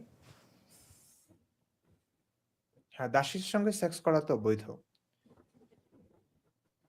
এই এটা জন্যই স্পষ্ট কোরআনের। এরা ধর্ষণের শিকার হয়ে আসলে তাদের মানবতা দাঁড়ায় না। মানে এটা যদি ভারতেও ঘটতো তাহলে তো মানে ভারতের সেভেন সিস্টার্স খাইয়ে ফেলবো, লুঙ্গিটা কাঁচা দিয়ে একটা চিৎকার। কিন্তু সৌদি আরবের বেলায় যে বাপে করছে ঠিকই করছে এরকম। হ্যাঁ, তাছাড়া এখানে আসলে একটা ব্যাপার আছে, মানে দাসী বলতে যে দাসীদের সঙ্গে সেক্স বৈধ, ওই দাসীটা হচ্ছে যুদ্ধবন্দিনী। মানে যুদ্ধ করবে, ইসলাম না মানলে তাদের সঙ্গে যুদ্ধ হবে। সেই যুদ্ধে জয়ী হলে অমুসলিমদের, কাফেরদের নারী এবং শিশুরা বন্দী হয়ে আসলে তারা হচ্ছে দাসী। তো দাসী মেয়ে হলে, নারী হলে তাদের সঙ্গে তো সেক্স বৈধ। কিন্তু এখন এই সৌদি আরবের লোকেরা, এরা মনে হয় বাংলাদেশী মেয়ে যাদেরকে তারা কিনে নেয়, ওরা ওই ক্রীতদাসীর মতো আরকি। ওরা মনে করে, ও হ্যাঁ, ও ইসলামে তো এটা ছিল। ওই হিসেবে তারা মনে করে ক্রীতদাসীর মতো ব্যবহার করে আরকি। যেহেতু আমাদের টাকায় ওকে এনেছি, ওরা আমাদের ক্রীতদাসী। সেই হিসেবে সেক্সটা করে। এবং এটা ওরা ধর্ষণ মনেই করে না। এটা সেক্স তো না, রেপ। হ্যাঁ, ইয়েস, এটা ইয়েস, হ্যাঁ। হালাল মনে করে। ইসলামে বৈধ। এ কারণে বেশি একটা কথা বলে না দেখবেন। এবং এবং আমাদের এখানে বাঙ্গু আরেকটা নির্লজ্জ মানবতার ব্যাপার কি মুসলমানগুলো আসাদ চুপ ভাই? থাকে। হ্যাঁ, মানবতার ব্যাপার কি আসাদ ভাই? ওনারা যখনই সৌদি আরবিয়া, বাহরাইন, কুয়েত, কাতারে পাটা দিবে, যেই এই যে কফিল বলে না, মানে যেই মালিকের আন্ডারে যাবে সেই মালিক সাথে সাথে তার পাসপোর্টটা নিয়ে যায়। তো পাসপোর্টটা নিয়ে গেলে চিন্তা করেন আসাদ ভাই, আপনার পাসপোর্টের কারণে আপনি কি পরিমাণ হেনস্থার শিকার হয়েছেন বা কষ্ট করতে হয়েছে আপনি তো বুঝতেই পারেন। পাসপোর্টটা যখন নিয়ে নিবে, তারপরে রিপিটেডলি বছরের পর বছর ধরে তাকে যখন গণধর্ষণ করা হইতেছে, এমনও হয়েছে বাবা, ছেলে, দাদা 3 জন মিলে ধর্ষণ করে। হ্যাঁ, বছরের পর বছর যখন ওরা ধর্ষণ করা হইতেছে, ওই মেয়েটা তো আসার কোনো উপায় নেই, তো পাসপোর্ট নাই, তো কিভাবে আসবে? সেগুলা কতটা ভেরি আসলে মানে আনফরচুনেট। হৃদয় বিদারক সিনারিও এক একটা। আমাদের সরকারও কিন্তু এইদিকে নজর দেয় না। সরকার কেন নজর দেয় না জানেন? সরকার চিন্তা করে যে আমরা যদি কিছু বলি তাহলে আমাদের মিডল ইস্টে যদি লোক পাঠানো বন্ধ হয়ে যায়। অনেক ঘটনা আছে ভাই, এমবাসিতে ফোন দিছে যে আমাদেরকে বাঁচান, এমবাসি ফোন কেটে দিছে। মা বোন বেঁচে দেওয়া এই সকল রাষ্ট্রযন্ত্র, তাদের ধিক্কার জানাই। আমি তাদের মা বোনদের দিকে একটু তাকাতে বলবো, এতটুকুই। আমরা একটু ইরান ইসরায়েলে আবার ফিরি। হ্যাঁ ভাই, ইরানের যে আপনি যদি একটু আমাদেরকে আলোকিত করতেন, সর্বশেষ কোন দিকে এখন পর্যন্ত খামেনি ৭২ নিশ্চিত করেছে বলে জানা যাচ্ছে না, তবে আমরা অবশ্যই জানতে পারবো। খুবই টানটান উত্তেজনা চলছে। আমাদেরকে একটু আরো গ্রাউন্ড রিয়েলিটি যদি আমাদেরকে তুলে ধরতেন আলফি সোলেমান। সো আসাদ ভাই, আসলে তো জিনিসটা হইতেছে যে যেহেতু স্ট্রাইকটা শুরু হয়েছে, এটা কয়েকটা ওয়েভে হয়। হ্যাঁ, ধরেন প্রথম ওয়েভে অনেকগুলা মিসাইল পাঠানো হইতেছে, সেকেন্ড ওয়েভে এমন হতে পারে যে আপনার প্লেন গুলা পাঠাইতেছে, তারপরে আবার একটু রিফুইলিং করে আরেকটা ওয়েভ হইতেছে। তো এটা আসলে একটা সময় লাগে, মানে একটা সময় নিয়েই করা হয়, একটা ওয়ার প্ল্যান থাকে। হ্যাঁ, তো আমরা গত 8-10 ঘন্টা যেটা দেখলাম এটা হচ্ছে প্রথম ওয়েভের বিভিন্ন জিনিসপাতি দেখলাম। আমি এই স্লাইড বানানোর পর আপনার সাথে লাইভ করতে করতে আরো কয়েকটা আপডেট পাইলাম যে ইরানের ওই যে যেটা বললাম, ইরানের কোনো মিসাইল কিন্তু প্রিসিশন অ্যাটাক করতে পারে না। এটার কারণে দুবাইতে যেখানে অ্যাটাক করছে দেখা গেছে যে বুর্জ খলিফার কাছে যায় পড়ছে, তারপরে কুয়েতের এয়ারপোর্টের উপরে যায় পড়ছে, সিভিলিয়ান জনগোষ্ঠীর উপর যায় পড়ছে। অথচ আপনি ইসরায়েল আমেরিকার স্ট্রাইক গুলা দেখেন আইআরজিসির হেডকোয়ার্টারে, মানে মিলিটারি টার্গেট যারা আছে ওইখানে করতেছে। সো এটার রেজাল্ট কি হবে, আপনার রেজাল্ট কি হবে, রেজিম চেঞ্জ হওয়ার পরে কি হবে, লাস্টে আমরা ওই আলোচনাটা করতে পারি যে ইরানের সেকুলার শিফট হবে কিনা, ওটা লাস্টে আমি করব। কিন্তু রেজিম চেঞ্জ হবে কিনা বা ডিসাইসিভ কি হবে ওটার জন্য আমাদের একটু অপেক্ষা করতে হবে, বিকজ মাত্রই 8-10 ঘন্টা হইলো, জিনিসটা শুরু হয়েছে মাত্র, আমরা এখনো হয়তো অনেক নিউজ পাই নাই, রাইট? আমরা অনেক নিউজ পাই নাই। তার আরেকটা ইম্পর্টেন্ট ডিটেল হচ্ছে ইরানের ভিতরে কিন্তু ইন্টারনেট আবার বন্ধ করে দিচ্ছে খামি। তো আপনি তো বুঝতে পারছেন ইন্টারনেট বন্ধ করে দিলে নিশ্চয়ই ভিতর থেকে খবর আসাটা একটু টাফ হয়ে যায়, রাইট? সো আমাদের একটু সময় নিতে হবে, দেখতে হবে জিনিসটা কোন দিকে জড়ায়। তবে এখানে মানে এমন একটা দেশ যে বিদেশি আক্রমণের পরে নিজের দেশের ইন্টারনেট বন্ধ করে দেয়, হায় আল্লাহ খালেদ অবস্থা। কারণ হচ্ছে মানুষজন তো সেলিব্রেট করতেছে। আপনি চিন্তা করেন না, একটা দেশের মানুষকে কতটা নির্যাতন করলে আপনার নিজের দেশের উপর আক্রমণ হইতেছে, আপনি সেলিব্রেট করতেছেন। কতটা অত্যাচার নির্যাতন করলে মানুষ এই পর্যায়ে যাইতে পারে, তাই না? তো এখানে আরেকটা অ্যাসপেক্ট এখন যুক্ত হয়েছে, সেটা হচ্ছে যেহেতু ইউএই, জর্ডান এবং অন্যান্য দেশগুলোর ইরান অ্যাটাক করছে, এরা সবাই এখন ইসরায়েল আমেরিকার সাথে কোলাবোরেট করে। ওই যে সৌদি আরবের স্টেটমেন্টটা দেখাইলামই ভাই। আপনি বললেন যে প্রিসাইজ অ্যাটাক, আমরা দেখতেছি খামেনির বাসভবনে প্রিসাইজ অ্যাটাক, এটা ইসরায়েলের কাছ থেকে আমেরিকার কাছ থেকে শিখতে হবে, তাদের যে ওয়েপন কতটা স্ট্রং, তারা কতটা মিলিটারি। ডোনাল্ড ট্রাম্প এমনি এমনি বলে না যে পৃথিবীর আর কোনো মিলিটারি আমাদের ধারে কাছে নেই, এটা তো সত্য কথা। হচ্ছে যে ইরান মারবে, আমেরিকায় হামলা করবে, মারতেছে। আপনি বললেন ব্রুজ খলিফার দিকে যাচ্ছে, সব আরব দেশে যাচ্ছে, এটা খুব দুঃখজনক। আমাদের যদি একটু ম্যাপটা দেখাইতেন ইরানের চতুর্দিকে কিভাবে আমেরিকা ইসরায়েল ঘিরে আছে। আচ্ছা, সো ম্যাপটা হইতেছে, হ্যাঁ ম্যাপটা আমি বাইর করতেছি। ম্যাপটা হইতেছে এরকম যে আপনার ধরেন কাতারের মধ্যে আমেরিকার একটা বেজ আছে, হ্যাঁ কাতারে আমেরিকার বেজ আছে, ইউএই তে একটা বেজ আছে, বাহরাইনেও একটা বেজ আছে। সো এই প্রত্যেকটা হচ্ছে ইরানকে, আমি ওটা বের করছি আসাদ ভাই, সমস্যা নেই, ইরানকে ঘিরে রাখছে আর কি, চারপাশ দিয়ে ঘিরে রাখছে। পাশাপাশি এই বেজ যদি নাও থাকে, আমি একটু আগে বলতেছিলাম যে 2টা এয়ারক্রাফট ক্যারিয়ার গেছে, USS Abraham Lincoln and USS Gerald R Ford, সব ইউএস বেজ, তাই তো? ইউএস এর বেজ, ইউএস বেজ। আর ইসরায়েল থেকে তো ইরান হচ্ছে অ্যাটাক ডিসটেন্সেই আছে, ইসরায়েলের তো আসলে বেজের দরকার নাই। ইসরায়েল তাহলে সকল মুসলমান দেশরা, আশেপাশের সকল মুসলমান দেশরা আমেরিকার পক্ষে, তাই তো? মানে আমাদের বাঙ্গু ভাইদের জন্য একটু সুবিধার্থে একটু আমি আপনার কাছ থেকে জানতে চাই, তাদের হয়ে হ্যাঁ, মানে আমেরিকা ইয়াতে তো সৌদি আরবে তো আমেরিকার বেজ আছে। তো সৌদি আরবে আমেরিকার বেজ আছে, আল্লাহর দেশ, নবীর দেশ। কি করবেন বলেন, আল্লাহর দেশ হোক আর যেটাই হোক। তাহলে তো এটা হায়াল্লা খালেদ অবস্থা, মানে ডাবল খালেদ। না এটাই, ওদেরকে সব দিক দিয়ে ঘিরে ধরা হয়েছে, ওইটা নিয়ে টেনশনের কিছু নাই, সব দিক দিয়ে ওদেরকে ঘিরে ধরা হয়েছে। এবং ওই যে আমি 2টা এয়ারক্রাফট ক্যারিয়ারের কথা কেন বলতেছিলাম আসাদ ভাই, এয়ারক্রাফট ক্যারিয়ার, একটা এয়ারক্রাফট ক্যারিয়ারের মধ্যে যেমন জেরাল্ড আর ফোর্ডের মধ্যে হচ্ছে আপনার 75টা, মানে 75 থেকে 80টা আচ্ছা F-22 F-35 এরকম জঙ্গি বিমান থাকতে পারে। তো মানে কি এটা একটা ভাসমান এয়ারবেস, এটা ভাসমানের পাশাপাশি মিসাইল এন্ড হোয়াট নট ওগুলো তো আছেই। এরকম 2টা এয়ারক্রাফট ক্যারিয়ার গেছে, বেস গুলো আছে। আপনি বেসটা দেখতে চাচ্ছিলেন একজন অডিয়েন্স, আমি একটু বেসটাও দেখাই। জি, এর মধ্যে আমরা একটু ইমরান ভাইয়ের কাছ থেকে 1-2 মিনিট শুনে আসি। ইমরান বিন বশির ভাই, যে এটা কি একটা অবস্থা ভাই, সকল মুসলিম বিশ্ব আজকে ইরান ইসরায়েলের পক্ষে। এই দিন দেখার জন্য আমরা ইমানের 12টা তো 14টা বেজে যায় ভাই। আপনার ইমানের অবস্থা কি একটু যদি বলতেন। আমার ইমান ভাই, মানে মানুষ বুদ্ধি কাজে লাগালে, ঘিলু কাজে লাগালে ইমান থাকে না আসলে। মানে এটা আমার অবাক লাগে যে এখনো মানুষ বুঝতে কেন পারে না যে কত কমন সেন্স থাকলেই তো বোঝা যায়, তা এটুকু কি নাই? আসলে common sense is very uncommon, এই ব্যাপারটাই সত্যি। মানে ভেরি স্যাড। আলফিজ সলোমন, আপনি যদি পাশ থেকে কোনো একটা পাশ থেকে একটু স্ক্রিনটাকে ছোট করতেন তাহলে একটু জুম হইতো, আমরা একটু বেশি দেখতে পাইতাম আমার মনে হয়। যে কোনো পাশ থেকে আপনার উইন্ডো, আপনার যে ট্যাব, যেটা না জুম না, আপনার ট্যাবের পাশ থেকে যে কোনো এক পাশ থেকে কার্সরটা ধরে একটু যদি স্ক্রিন সাইজটাকে যদি পাশ ডানে বা বায়ে থেকে যদি একটু ছোট করতেন।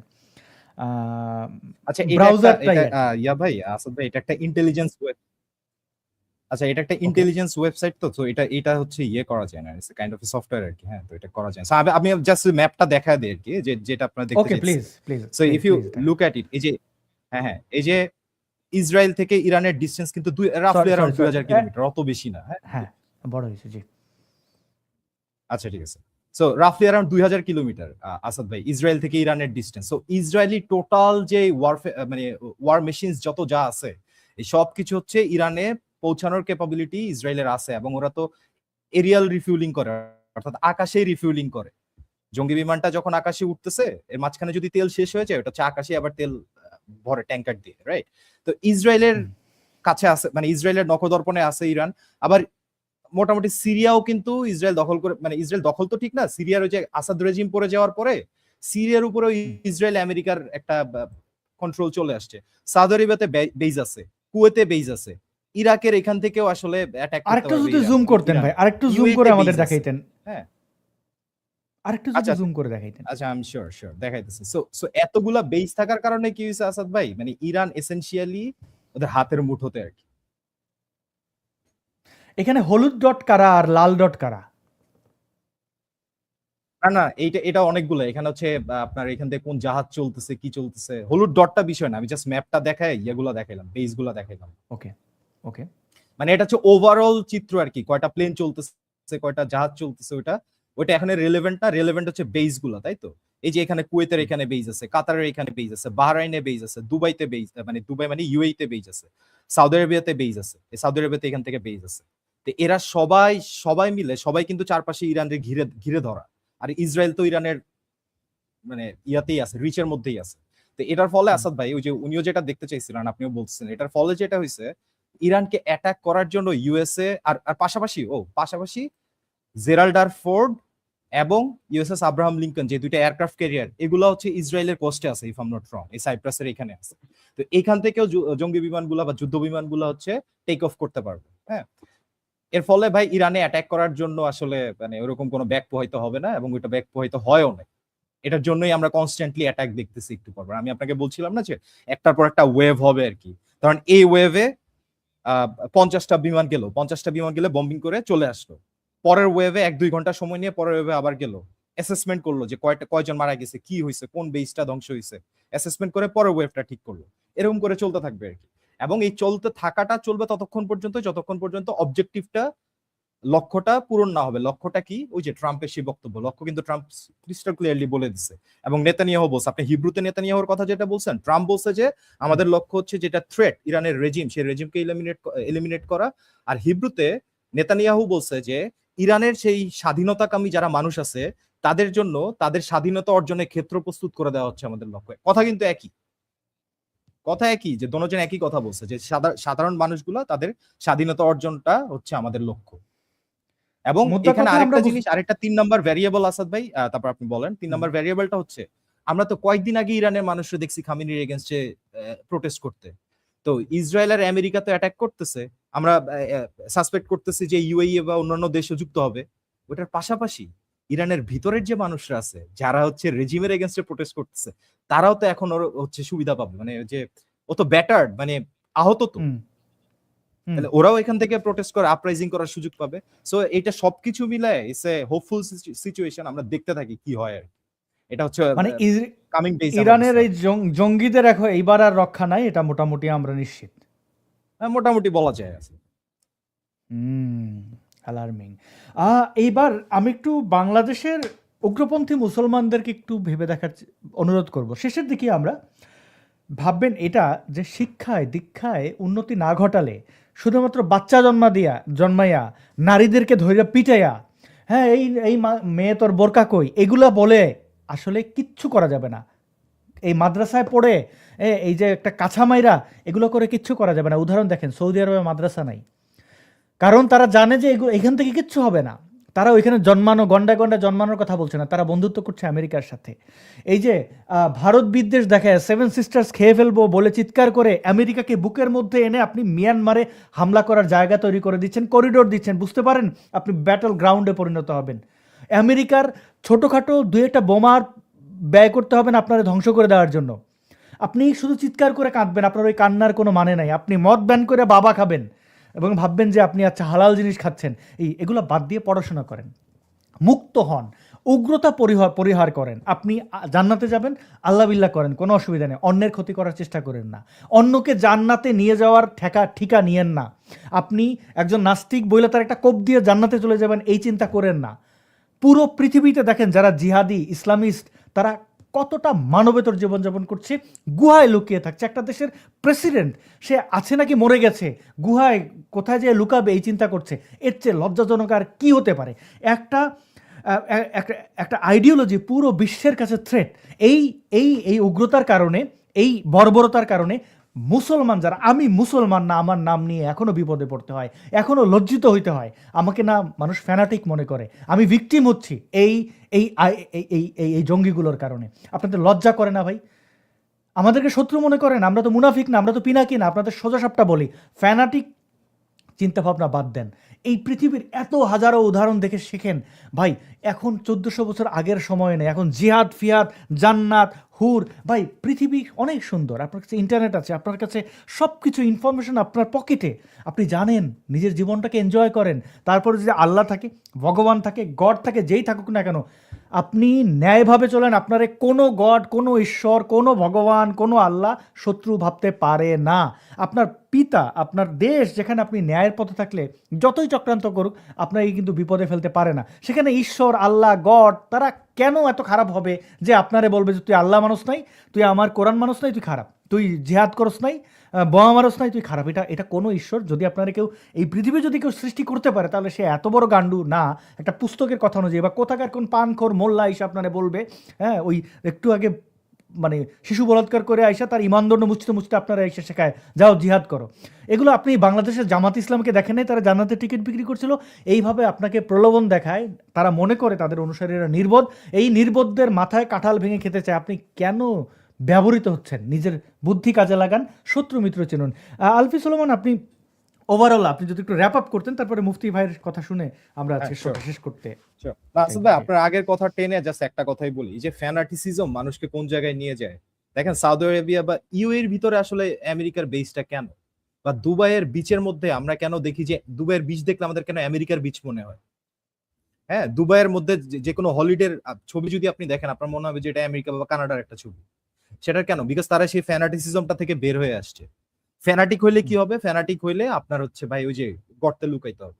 এবং আপনার ওই কথাটাতে আমি জাস্ট একটা জিনিস, একটা অ্যাঙ্গেল অ্যাড করতে চাইতেছি। দেখেন, বাংলাদেশের মানুষকে গত 1.5-2 বছর ধরে এই যে জঙ্গিগুলো আছে, এই জঙ্গিগুলা হচ্ছে কি ভারতের বিরুদ্ধে জিহাদ করতে হবে।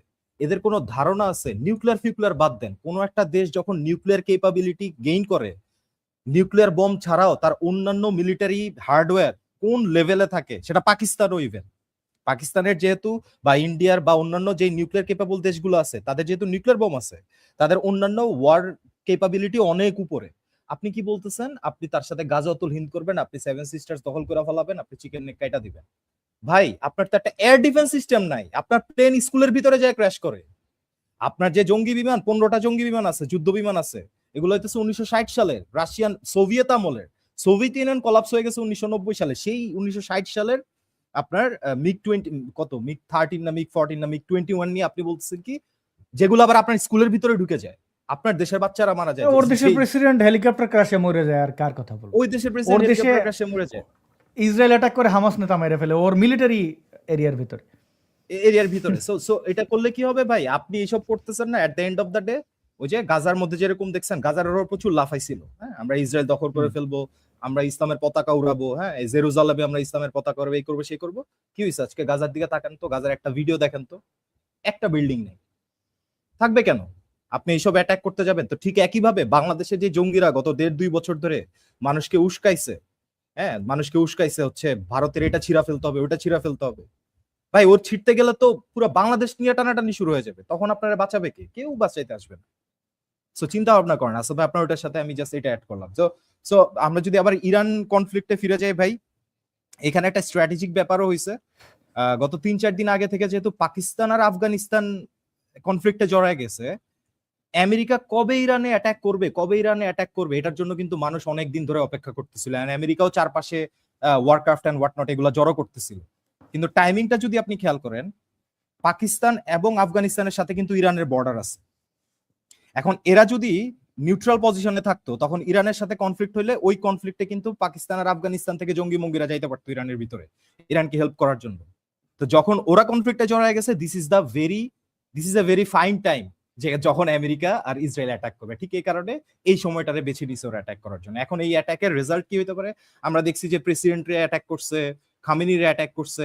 ইনফ্যাক্ট আগের একটা প্রেসিডেন্ট ছিল না আসাদ ভাই, জঙ্গি, এই জঙ্গিটার নাম মাহমুদ আহমেদিনেজাদ। ছোটবেলায় জঙ্গির অনেক গল্প শুনতাম, কত ভালো কত ভালো। এই জঙ্গির ইয়াতেও অ্যাটাক করছে, এই জঙ্গির বাসভবনেও অ্যাটাক করছে। আমরা জানি না ও বেঁচে আছে কি মরে গেছে। তো সবকিছু ইয়ে করলে আমরা যদি আমরা একটু অপেক্ষা করতে হবে দেখতে, মাত্র 8-10 ঘন্টা হইলো, এটার রেজাল্ট কি হয় এটা দেখতে আমাদের কিছুক্ষণ অপেক্ষা করতে হবে। বাট ইরানের যে স্বাধীনতাকামী মানুষ আছে, ইরানের যে সাহসী নারীরা আছে, যে নারীরা, আসাদ ভাই গত পরশুদিন আমি একটা ভিডিও দেখলাম, এখন তো রোজা চলতেছে, রাস্তার মধ্যে দাঁড়ায় দাঁড়ায় সিগারেট খাইতেছে। এখানে সিগারেট খাওয়াটা বিষয় না, ও এখানে দাঁড়ায় সিগারেটটা খায় এটাই দেখাইতেছে যে তোর রোজাও আমি গুনতেছি না, তোর রেজিমরেও আমি মিডল ফিঙ্গার দেখাইতেছি, পারলে কিছু কর। মারছস তো, আমাদের তো হাজার হাজার মানুষকে মারছস। সো আমি আসলে আশা করি ভাই, আপনার সাথে আমরা ইরান নিয়ে, আমি আগেও কথা বলছি, ইরান নিয়ে আমি খুবই কনসার্ন, ইরানের মানুষজনকে আমি খুবই পছন্দ করি। এবং যেটা বললাম, আপনার আশেপাশে অনেক ইরানিয়ান আছে, আপনি যদি মিশেন তাহলে দেখবেন যে তারা কি পরিমাণ প্রোগ্রেসিভ মাইন্ডেড, কি পরিমাণ আধুনিক মনস্ক। তাদের সাথে মোল্লাদের কিন্তু আকাশ পাতাল পার্থক্য। তা আমি আরো অনেক কথা বলা যাইতো আসাদ ভাই, বাট আমি জাস্ট এটাই আশা করি যে ইরানের মানুষজন মুক্তি পাক। এই যে সিন্দাবাদের ভূতের মতো ওদের উপর চেপে বসা যে ইসলামিক জঙ্গিরা, এই জঙ্গিদের থেকে মুক্ত হয়ে ইরানের মানুষজন ডেমোক্রেসির ছায়াতলে আসুক। এবং ইরান যদি ডেমোক্রেসিতে রূপান্তর হয়, ইরান যদি জঙ্গি মুক্ত হয়, তাহলে মিডল ইস্টের 90 থেকে 95% সন্ত্রাস কমে যাবে, একদম গ্যারান্টি, কোনো মিস নাই। জি, আমি এটা বিশ্বাস করি, ইরানের মানুষ মুক্তি পাবে, এটা বিশ্বাস করি। আলফি সুলেমান, আপনি নিবিড়ভাবে পর্যবেক্ষণ করতে থাকেন। আগামীকাল আমি আরেকটি লাইভ শোয়ের আয়োজন করার চেষ্টা করব, সেখানে আশফাকুর রহমান ভাই থাকবেন, আপনি থাকবেন, আপনারা দুজনেই আমাকে আলোকিত করবেন, সেই আশা রাখি। আমি জাস্ট কথাগুলো জাস্ট সহজভাবেই বুঝতে চাই। ইমরান বিন বশির, আপনার কাছে আলফি সুলেমান আপনাকে কৃতজ্ঞতা জানাই যে আপনি আমাদেরকে সমৃদ্ধ করেছেন তথ্য প্রমাণের ভিত্তিতে, এবং এই ডিটেলে যে আমাদেরকে জানালেন। এখানে একজন বলেছেন যে আপনার পোশাক কেন ইমরান বিন বশির দাড়ি টুপি পরে আছেন। আমি মনে করি ইরানিয়ানরা যেভাবে তারা বলছেন যে আমরা পার্সিয়ান, আমাদের শিল্প সংস্কৃতি এটা ফেরত চাই, ঠিক ইমরান বিন বশির 1400 বছর আগেও এই ড্রেস ছিল, এই লেবাস, এই পাঞ্জাবি আমিও পরি, আমারও পাঞ্জাবি অনেক সময় ভালো লাগে। এই টুপি, এটা তো এক ধরনের টুপি। তো এই মুফতি ইমরান বিন বশিরের মাথায় যে টুপি, এই টুপি ইসলামের পোশাক নয়। তাকে এই পোশাকে ভালো লাগে বা তার খুশি, তার যা ইচ্ছা পড়বেন, এই কথাই তো আমি বলি। তো ইমরান বিন বশির, আমি একটু যদি বাংলাদেশের দিকে তাকাই, এই কিছুদিন আগে, 1.5 বছর 2 বছর আগে বাংলাদেশের শেখ হাসিনা, আমাদের সাবেক প্রধানমন্ত্রী, তাকে, আপনি তখন বাংলাদেশে ছিলেন এবং আপনি আন্দোলনের পক্ষে ছিলেন। আমরা হয়তো অনেকেই ছাত্রদের উপরে বা শ্রমিকদের উপরে নির্যাতন নিপীড়নের বিরুদ্ধে ছিলাম। আমরা দেখলাম এই সরকারকে ফেলতে আমেরিকার দরকার হলো, এবং আমেরিকা কি আজকে সেই আমেরিকার বিরোধী কিন্তু করতেছে। এই মোল্লারাই কয়দিন আগে আমেরিকার পক্ষে ছিল যে কি চমৎকার, শেখ হাসিনাকে ফেলে দিয়েছে। এই আমেরিকার একজন পাপেট যার নাম মোহাম্মদ ইউনুস, সে নিজে একজন নাস্তিক, সে নিজে সমকামীদের অধিকারের পক্ষে, সে চরম সুদখোর। এখানে সমকামীদের অধিকারের পক্ষে এটাই একটা ভালো কাজ, যেহেতু এটা আমেরিকাও চায়। এছাড়া সুদ খাওয়া, সুদখোর, তাকে এসে নবী বানিয়ে দিল, ইউনুস নবী। এই মাদ্রাসার এই মামুনুল থেকে শুরু করে সকল মোল্লারা কিন্তু ওই আমেরিকার গোলাম মোহাম্মদ ইউনুসের পেছনে গিয়ে দাঁড়াইলো। অর্থাৎ একটা রেজিম চেঞ্জ করার ক্ষমতা যেই মাদ্রাসার শিক্ষা থেকে পাওয়া যায় না। সেখানে লাখ লাখ মাদ্রাসা, তারা বলে গান নিষিদ্ধ, গান ভালো না, গান গাইলে কেউ, এই যে রোজা রমজানের মধ্যে যে আমির হামজা থেকে শুরু করে অন্যান্য বদমাইশরা টেলিভিশন বন্ধ করে দিচ্ছে। তারা নারীদেরকে মানুষ মনে করে না, তাদেরকে বন্দি করা, তাদেরকে বেশ্যা বলা, এগুলো তারা করে। তারা কবিতাকে নিষিদ্ধ মনে করে, তারা শিক্ষা ব্যবস্থাকে অবৈধ মনে করে। তাই তারা মাদ্রাসা খুলেছে যেন ইসলামিক শিক্ষা তারা শিখতে পারে, যেখানে ইসলাম শেখার জন্য মাদ্রাসার দরকার নেই। তাহলে সৌদি আরব কি ইসলাম না শিখে মক্কা মদিনা কিভাবে পরিচালনা করে? মিশর, যেখান থেকে এই আজহারের মতো বদমাইশা পড়ে আসে, সেখানে মাদ্রাসা কয়টা? অন্যান্য মুসলিম দেশগুলোতে মাদ্রাসা কয়টা? অর্থাৎ যা কিছু সুন্দর, তার বিরুদ্ধে দাঁড়াইয়া এই ইসলামপন্থীরা মনে করছে তারা দুনিয়া উদ্ধার করবে। এইটা কতটা আলিক কল্পনা, আমাদেরকে যদি একটু বিশ্লেষণ করতেন, আমাদের বাংলাদেশের মুসলমানদের উদ্দেশ্যে যদি আপনার উদারপন্থার যে ইসলাম, সেই বিষয়টা একটু আহ্বান করতেন যে কেন এই উগ্রতা থেকে সরে আসা উচিত বাস্তবতার নিরিখে, মুফতি ইমরান বিন বশির। আসাদ ভাই, সর্বপ্রথম আমি বলি, অনেকেই বলছেন যে আমি এই পোশাক কেন পরি। অনেক কারণ আছে, আমি সেগুলো বলছি না কারণ সময় কম। আ অনেকে মনে করছে আমি মনে হয় ইসলাম থেকে বেরিয়ে গেছি। আমি মনে হয় মুসলিমদের খারাপ চাই। সত্যিকার অর্থে আজকে যেটা বলছি আমি, আমরা আমাদের এই যুদ্ধটা, আমাদের এই লড়াইটা আসলে মুসলিমদের জন্যই। ওদের মুক্তির জন্যই। মাদ্রাসায় যারা পড়ছেন, যারা অন্ধভাবে ধর্মটাকে বিশ্বাস করে নিজেরা ঠকছেন। একটা মানুষকে মারছেন ঠিক আছে, কিন্তু যে মানুষটাকে মারছেন বলে আপনি খুশি, আমরা ওই যে মানুষটা মরে গেল, সেই মানুষটার জন্য মানবিকভাবে, মানবিক দৃষ্টিকোণ থেকে তো অবশ্যই ভারাক্রান্ত হব, দুঃখ ভারাক্রান্ত হবই। কিন্তু আপনার জন্য খারাপ লাগছে কারণ আপনিও তো আইনের কারণে, আপনিও তো আপনার জীবনটাও তো অতিষ্ঠ হয়ে হয়ে উঠবে, তাই না? এবং আপনার হুম। পিতামাতাও আপনাকে জেলে নিলে, আপনার শাস্তি হলে, আপনার ফাঁসি হলে, হ্যাঁ? আপনার পিতামাতা ভুগবে যারা আপনাকে অনেক আশা নিয়ে, স্বপ্ন নিয়ে বড় করেছেন, হ্যাঁ? অনেক ভালোবেসে বড় করেছেন। তো এই যে মারামারির ব্যাপারটা, আসাদ ভাই একটু আগেই বলেছেন যে আম নামাজ পড়লে পড়ুন, কিন্তু কিছু হলেই একটা শুধুমাত্র কথা বলবার কারণে একজন নাস্তিককে গিয়ে কুপিয়ে আসলেন, এই জিনিসটা করবেন না। আমি বলি আসলে নামাজ যে ধর্ম থেকে শিখেছে মানুষ, সেই একই ধর্মই ওই নাস্তিককে কোপাতে বলেছে। তো যতদিন নামাজও থাকবে, ধর্ম থাকবে, ততদিন এই কোপাকুপিও থাকবে। আর এই জিনিসটাই আপনাদের ক্ষতি বয়ে আনছে, আমার না। আমি তো বিশ্বাসটা ছেড়ে দিয়েছি। আমি কাউকে মারবও না। আমি আমার কথাগুলো, এই কথাগুলো বলছি আপনাদের মুক্তির জন্য। দেখুন, আজকের এই লাইভে, পুরো লাইভে আমার কাছে মনে হয়েছে কিছু ভুল বোঝাবুঝি হতে পারে। অনেক মানুষ, আমি কিছু মানুষকে দেখেছি, এমন কমেন্ট গুলো পড়ছিলাম। আমার কিছু কমেন্ট আমার চোখে পড়ছিল। আপনারা মনে করতে পারেন যে কোন একজন ইরানের খমেনিকে মারলে আমি হয়তো খুশি হব। পাকিস্তানের কিছু জঙ্গি মারা গেলে কিংবা আফগানিস্তানের কিছু জঙ্গি মারা গেলে আমি খুশি হব। আসলে কোন মানুষই মারা গেলে আমি খুশি হব না। আমি চাই এই জঙ্গি মানুষগুলো একটু মানুষ হোক। ঠিক আছে, আমাদের আপাতদৃষ্টিতে মনে হচ্ছে যে হ্যাঁ, তালিবান যারা মনে করুন নারীদের স্বাধীনতার বিপক্ষে একটা মিথ্যে ধর্মের অজুহাতে তারা মানুষগুলোকে বন্দী করছে। নারীদের কি অবস্থা এগুলো আপনারা সকলেই জানেন। মানে একটা গরু ছাগলকে যে দামটা দেওয়া হয়, এর চাইতে কম দেওয়া হয় নারীদেরকে। আমার কাছে এমনটাই মনে হয়। তো এই যে এই মতবাদের কারণে, এই ধর্মান্ধতার কারণে যে এরা একটা ধর্মকে সামনে ধর্মের অজুহাতে এরা যে জীবনটাকে এভাবে বন্দী করছে। ভাই, অন্যকে বন্দী করা তো দূরের কথা, নিজেরা তো বন্দী হচ্ছে। আমার দুঃখ এইটাই। তো আপনি যে বলছেন আমি ইসলামী পোশাক কেন পড়ছি বলে খারাপ লাগছে, যদি এটা কি ইসলামী পোশাক না, যদি আপনি বলছেন ইসলামী পোশাক পড়ছি কেন? আমি ইসলামী পোশাক পড়ছি, আসলে আমি ইসলামিস্ট। আমি এদের মুক্তি চাই। বিশ্বাস করুন, আমি ওই ডোনাল্ড ট্রাম্পের জন্য কাজ করছি না এখানে। আজকে আসাদ ভাই, আমি এই কথাগুলো আসলেই আমার বলা হয় না। আজকে আমি একটু প্লিজ, টাইম দেন আমাকে। Please take your time. এগুলো মানুষ বুঝেই না ভাই, আমরা এদের জন্য কাজ করছি ভাই। এরা মনে করে আমেরিকা আমাদেরকে টাকা দেয়। আজকে আমার মনের কিছু কথা বলি। আমি মনে করছি আমেরিকা পৃথিবীর শত্রু। আজকে আমেরিকা যদি চায়, এক মুহূর্তেই পুরো ইসলামকে ধ্বংস করে দিতে পারে। এক হুম। মুহূর্তে তালেবানকে ধ্বংস করে দিতে পারে। কিন্তু কেন করছে না জানেন? আমেরিকা তাদের শত্রুদেরকে মারবার জন্য এই জঙ্গিদেরকে পুষছে। এটা অনেকেই বলেন এবং আমার কাছে অনেক, আমি মনে করছি হ্যাঁ, এটাই হচ্ছে। আসাদ ভাই, আমার এই ব্যাপারগুলো যদি ভুল হয় আপনারা এখনই বলে না, দিবেন। না, দ্বিমত করার আমেরিকা সুযোগ নেই। যদি চায়, এক মুহূর্ত, আপনি বলছেন যে আল্লাহ বাঁচাচ্ছে, একদমই আল্লাহ বাঁচাচ্ছে না। আমেরিকা চাইলে এক্ষুনি ইসলামকে ধ্বংস করে দিতে পারে, কিন্তু করবে না। ওরা ওদের শত্রুকে ধ্বংস করবার জন্য এই জঙ্গিদেরকে কাজে লাগায়। ওরা চাইলে ইসলামটাকে ধ্বংস করে দিতে পারে। তার মানে হচ্ছে আফগানিস্তানের তালেবানরাও ব্যবহৃত হচ্ছে, পাকিস্তানের মুসলিমরাও ব্যবহৃত হচ্ছে। আজকে আপনি যে বলছেন যে কিছু মুসলিম ব্যবহৃত হচ্ছে বলেই পাকিস্তানরা এখন আফগানিস্তানের বিপক্ষে, আপনিও ব্যবহৃত হচ্ছেন। আপনিও কোনো না কোনো ভাবে ব্যবহৃত হচ্ছেন। ধর্ম আপনাকে ব্যবহার করছে। ধর্ম আপনাকে অন্ধ করে রাখছে। আপনাকে বোঝানোর জন্য বলছি, আপনার মুক্তির জন্য বলছি। হ্যাঁ, আমি তো আপনার পোশাক পরতেই পারি। আমাকে যেন আপনি আপনার পথ থেকে ভিন্ন পথের মানুষ মনে না করেন। আমি সেই কারণে এই পোশাকটা পরে আছি। আমি আমার মাদ্রাসার ছাত্র ভাইরা, যারা মাদ্রাসার ৪ দেয়ালের ভেতরে যারা বন্দী হয়ে আছে, ধর্মান্ধতার ধর্মের ভেতরে বন্দী হয়ে আছে, আমি তাদের মুক্তির জন্য কাজ করছি। তো আমি তাদের পোশাক পরছি। তারা যেন আমাকে দেখে ভাবে যে হ্যাঁ, এই মানুষটা একটু ভিন্ন রকম চিন্তা করতে পারছে। কেন করছে? তারা যেন একটু ভাবে। আমি সেজন্য এই পোশাকটা পরে আছি। আমার এই পোশাকটা সত্যিকার অর্থে ভালো লাগে না।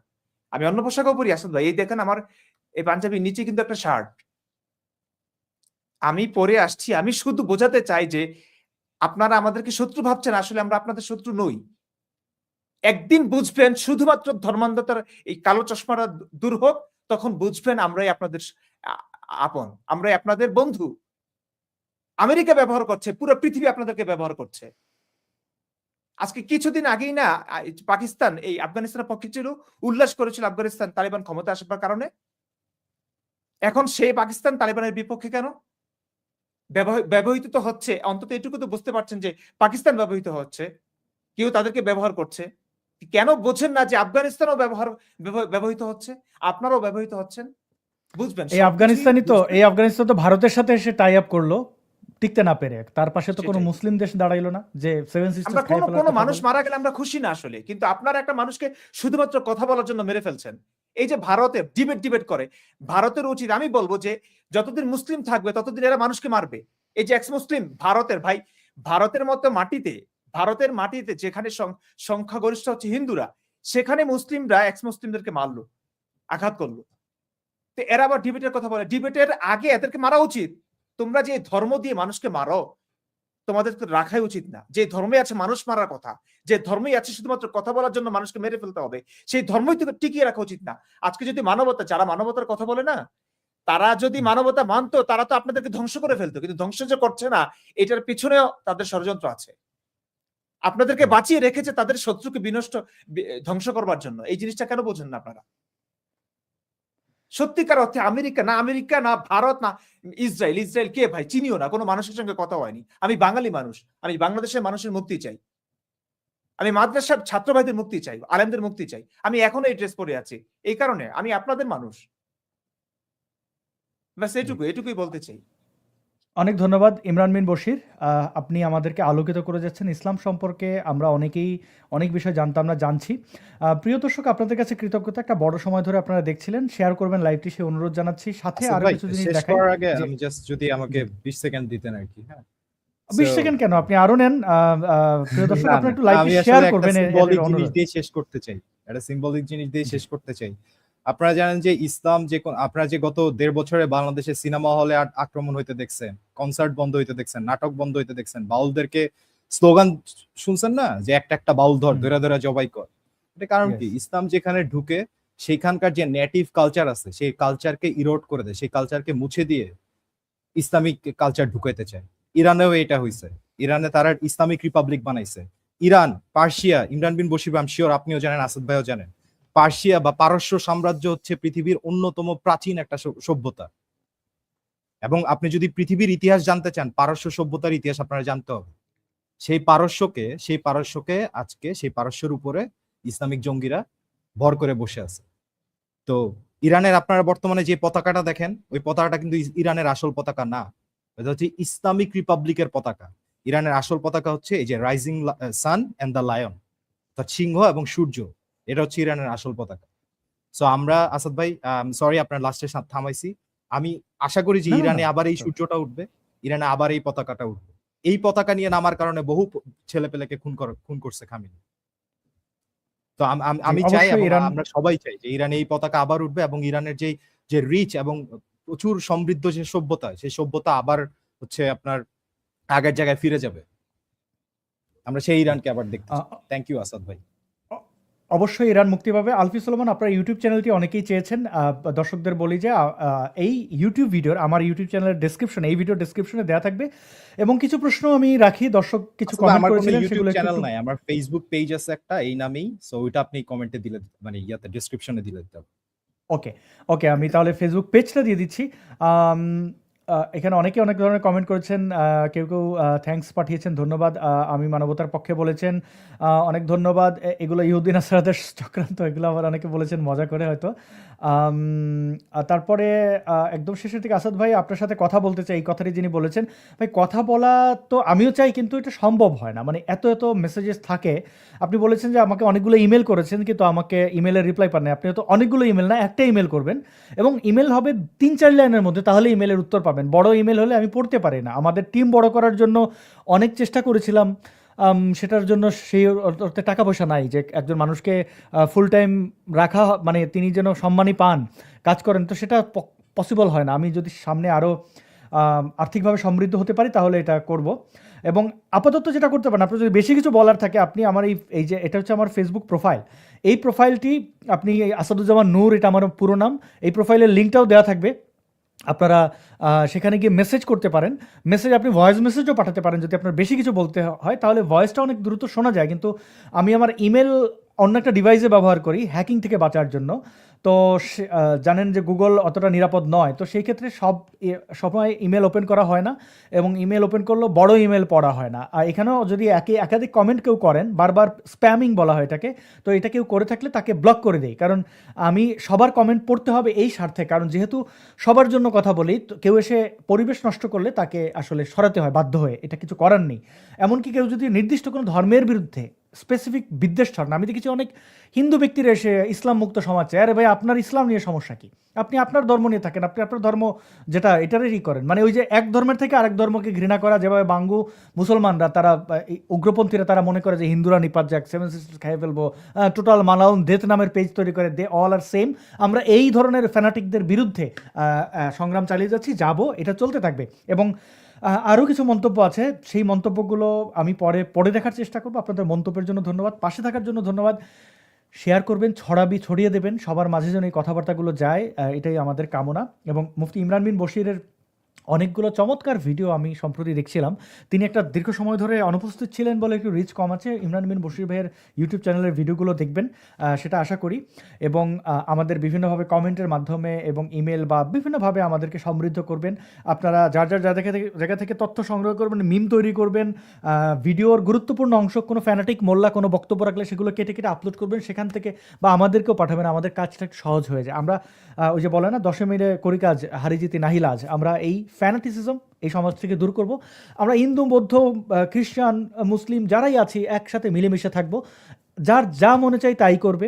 ঈশ্বর, আল্লাহ, ভগবান যদি থাকেও সেটা তার যার প্রাপ্য তাকে দেবেন। আমি মনে করি না পৃথিবীতে এমন কোনো ঈশ্বর থাকতে পারেন যে নিষ্ঠুর হবে, যে তার যদি সৃষ্টিকর্তাই হয় তাহলে তার সৃষ্টির বিরুদ্ধে যাবে। সুতরাং ঘৃণা ছড়ানো, উগ্রতা ছড়ানো এটা কোনোভাবেই ধর্মীয় শিক্ষা হতে পারে না। যে ধর্ম এটা বলে, যে পুস্তক এটা বলে, সেই পুস্তককে আপনি বাতিল করবেন। এটাই হচ্ছে যে আপনার মানুষ হিসেবে আপনার বিবেককে কাজে লাগানো। আর যদি মনে করেন যে আপনি অন্য প্রাণীর মতো, মানুষ সবচেয়ে বুদ্ধিমান প্রাণী, তো সেই প্রাণীতে না থেকে অন্য প্রাণী হয়ে যাবেন, তাহলে 4 পায়ে হাঁটা শুরু করেন, অন্য প্রাণীর মতো সরল হন, মানুষের মতো দেখতে, আবার হচ্ছেন পৃথিবীর সবচেয়ে বর্বর। এটা আসলে ধর্ম নয়, এটা হচ্ছে যে বর্বরতা। সেই বর্বরতা থেকে আপনারা বের হয়ে আসুন, এটাই অনুরোধ থাকবে। এবং বর্তমান পৃথিবীর যে সংকট, সেই সংকটেও আপনারা ঘি ঢালবেন না। আপনাদের মতো উগ্রপন্থীদের কারণে, এদের মাথায় কাঁঠাল ভেঙে খাওয়ার জন্যই কিন্তু এই বাংলাদেশের বাঙ্গু মিডিয়ারা কিন্তু আপনাদের আনন্দ দেয়। যে আনন্দ কিছুদিন আগে ইউনুস গ্যাং মব সরকারকে দিয়েছিল, যে আনন্দ অতীতের আওয়ামী লীগকে দিয়েছিল, আবার যেই আনন্দ বর্তমান যে ক্ষমতাসীন দল বিএনপি তাদেরকেও তেল মারছে। তেল মারা এবং খাওয়া এটা যাদের পেশা, তাদের ধ্বংস অনিবার্য। অনেক ভালো থাকবেন। বাংলাদেশ এবং ভারত থেকে যারা দেখছেন তাদের শুভরাত্রি জানাই, এবং যারা পশ্চিমের দেশ থেকে দেখছেন তাদের যার বা অন্য দেশ থেকে যার সময় অনুযায়ী শুভেচ্ছা জানাই। পাশে থাকার জন্য ধন্যবাদ জানবেন। আবার দেখা হবে। মুফতি ইমরান বিন বশির এবং আলফি সুলেমান, আপনাদের বিশ্লেষণের জন্য ধন্যবাদ। আবার দেখা হবে থ্যাংক ইউ। কোনো সাথে।